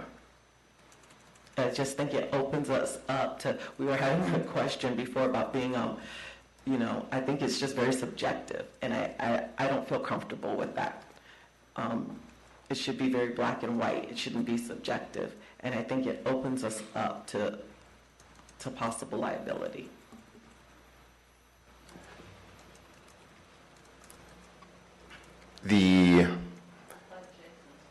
Jason. Oh, go ahead. Just to speak to administration's motivation in this, first question is, do we have the flexibility? And the answer is yes. And then the issue is, well, is it worth it? Well, about $15,000 to $20,000 variance, and the offer to us was worth it. And to your point, would we exercise the same discretion in the future? Well, if we had another foreclosure we were putting out, and this same situation happened, I would say yes. I mean, if it gives council that much pause, I mean, we could take another look at it. But from my perspective, we have a lot of effort and cost in this property, as we will with almost any foreclosure, because for us it's a last resort. So we're trying to reap the maximum benefit off of it for the city. So from our perspective, we're trying to think what's in the best interest of the city. Now, I can certainly understand from the bidder's perspective being frustrated, thinking, oh, well, this highest offer didn't comply 100%. But as Mr. Spencer indicated, we do have some flexibility on that. Certainly the intent was there, a check was provided. It wasn't as exactly detailed in the solicitation, and that's unfortunate. But from our perspective, if we net an additional $15,000 to $20,000 for the city, we're making the right call. But I do understand your concerns about that. And Mayor, I'm going to get to you in just 1 second. But you said that it wasn't, they did not meet all of the items in the solicitation. Did you all consider possibly rejecting this and, for lack of a better term, rebidding it? I know you're saying it's not a bid, Mr. Spencer, but... No, at least I did not. I didn't suggest it because, one of the factors we're also looking at is the neighborhood. Now, folks have been pretty well placated because they saw the city finally, after 12 years, took action. But I don't want to take that patience for granted. I know that we had a number of neighbors who were interested in, when is this going to happen? When are we going to get these issues cured?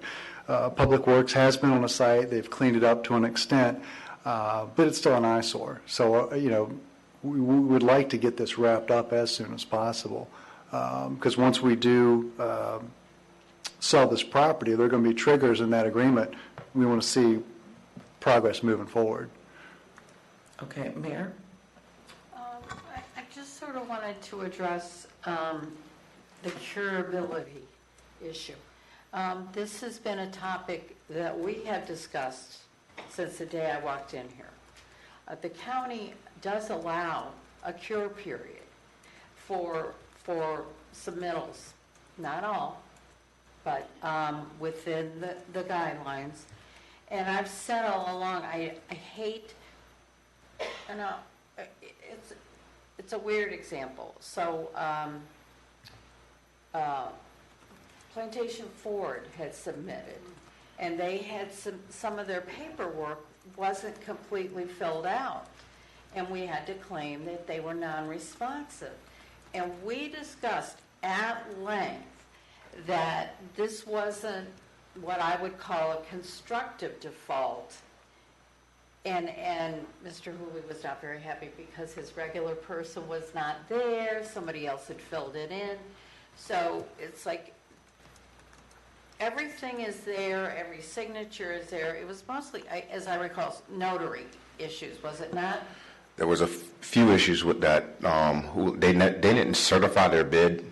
Gotcha. So that's why we found them to be, Unresponsive. yes, non-responsive, right. They never certified their bid. But there are times where, and actually this is the first time that Charles has ever come and said, here's our situation.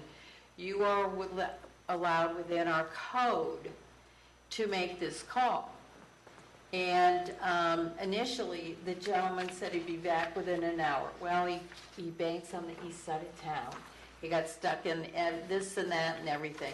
And we sort of figured he was gone. But he actually came back.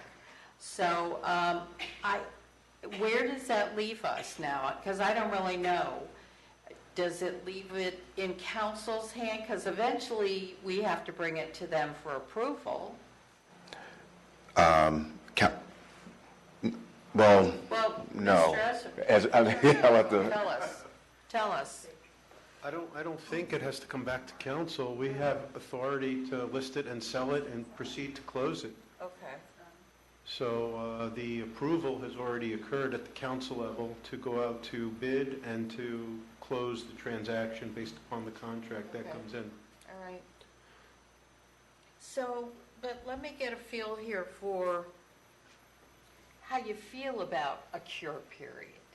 Is that something you're completely against? Are you open to the idea? I mean, because I don't want to go in your face. I want you to tell me, what your comfort zone is.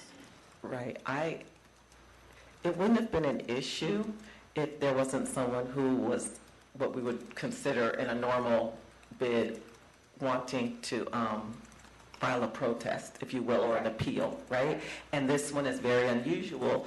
And again, we have no procedure in place for that.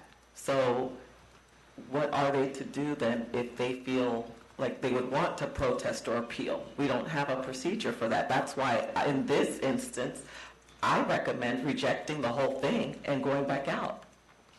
Well, they were... It might be a little more time consuming, but it also could be financially beneficial as well. But they did contact me and stated that they had some concerns and asked what their options were. I stated to them, the gentlemen that were up here today, and I said, you may write a memorandum to our administration so you can address your appeal with them, and then administration obviously can make a decision, whatever that decision is after evaluating all the evidence. If they disagree with the decision from administration, like anything else, everyone has a voice. They can do what they did tonight and present the argument to council for conversation. As Mr. Edgeworth has mentioned, because of the way it was approved by City Council, we've moved towards the award of this process because in the sealed solicitation process allowed for the ability for administration to waive irregularities and infractions within the bid, which was done in accordance with the solicitations. Councilmember Fadgen? You know, we obviously never want to get into a subjective decision point, but in business, in this kind of situation, which is unique, because like Jason said, we don't want to be in the business of foreclosure, we want to get in the business of getting people to fix their properties. Yeah. But to me, the overriding criteria for this particular situation was the transaction constructively complete? And based on what you're telling me, or telling us, it sounds like it was constructively complete. So therefore, $15,000. We already had a bunch of money into this thing. We need to maximize that to get that back. So I understand, it doesn't feel right by the other bidders, but if they bring everything there and it's constructively complete and we're just trying to give them a couple more hours, like if they didn't get back by the end of business, it was done and it would have gone to the second person, right? Correct. So I understand council presidents, Andrea, I like saying that. You should be president next year. I understand her concerns, but constructively complete is the overriding thought in my mind. I mean, I see this happen a lot with my clients, with all kinds of different situations and stuff. So time is money. Let's get the money in-house. Let's move on. Let's fix the next property. Hopefully we don't have to foreclose. Okay. That completes all of my council comments. Oh, I'm sorry, one more. Just sales tax exemption. I mentioned about the appliances also, just because of all of the moms and everything that's happening around formula. So diapers and baby clothes are also going to be tax exempt beginning July 1st. Very important for all the moms, the young ones. I think that concludes our meeting. Meeting adjourned.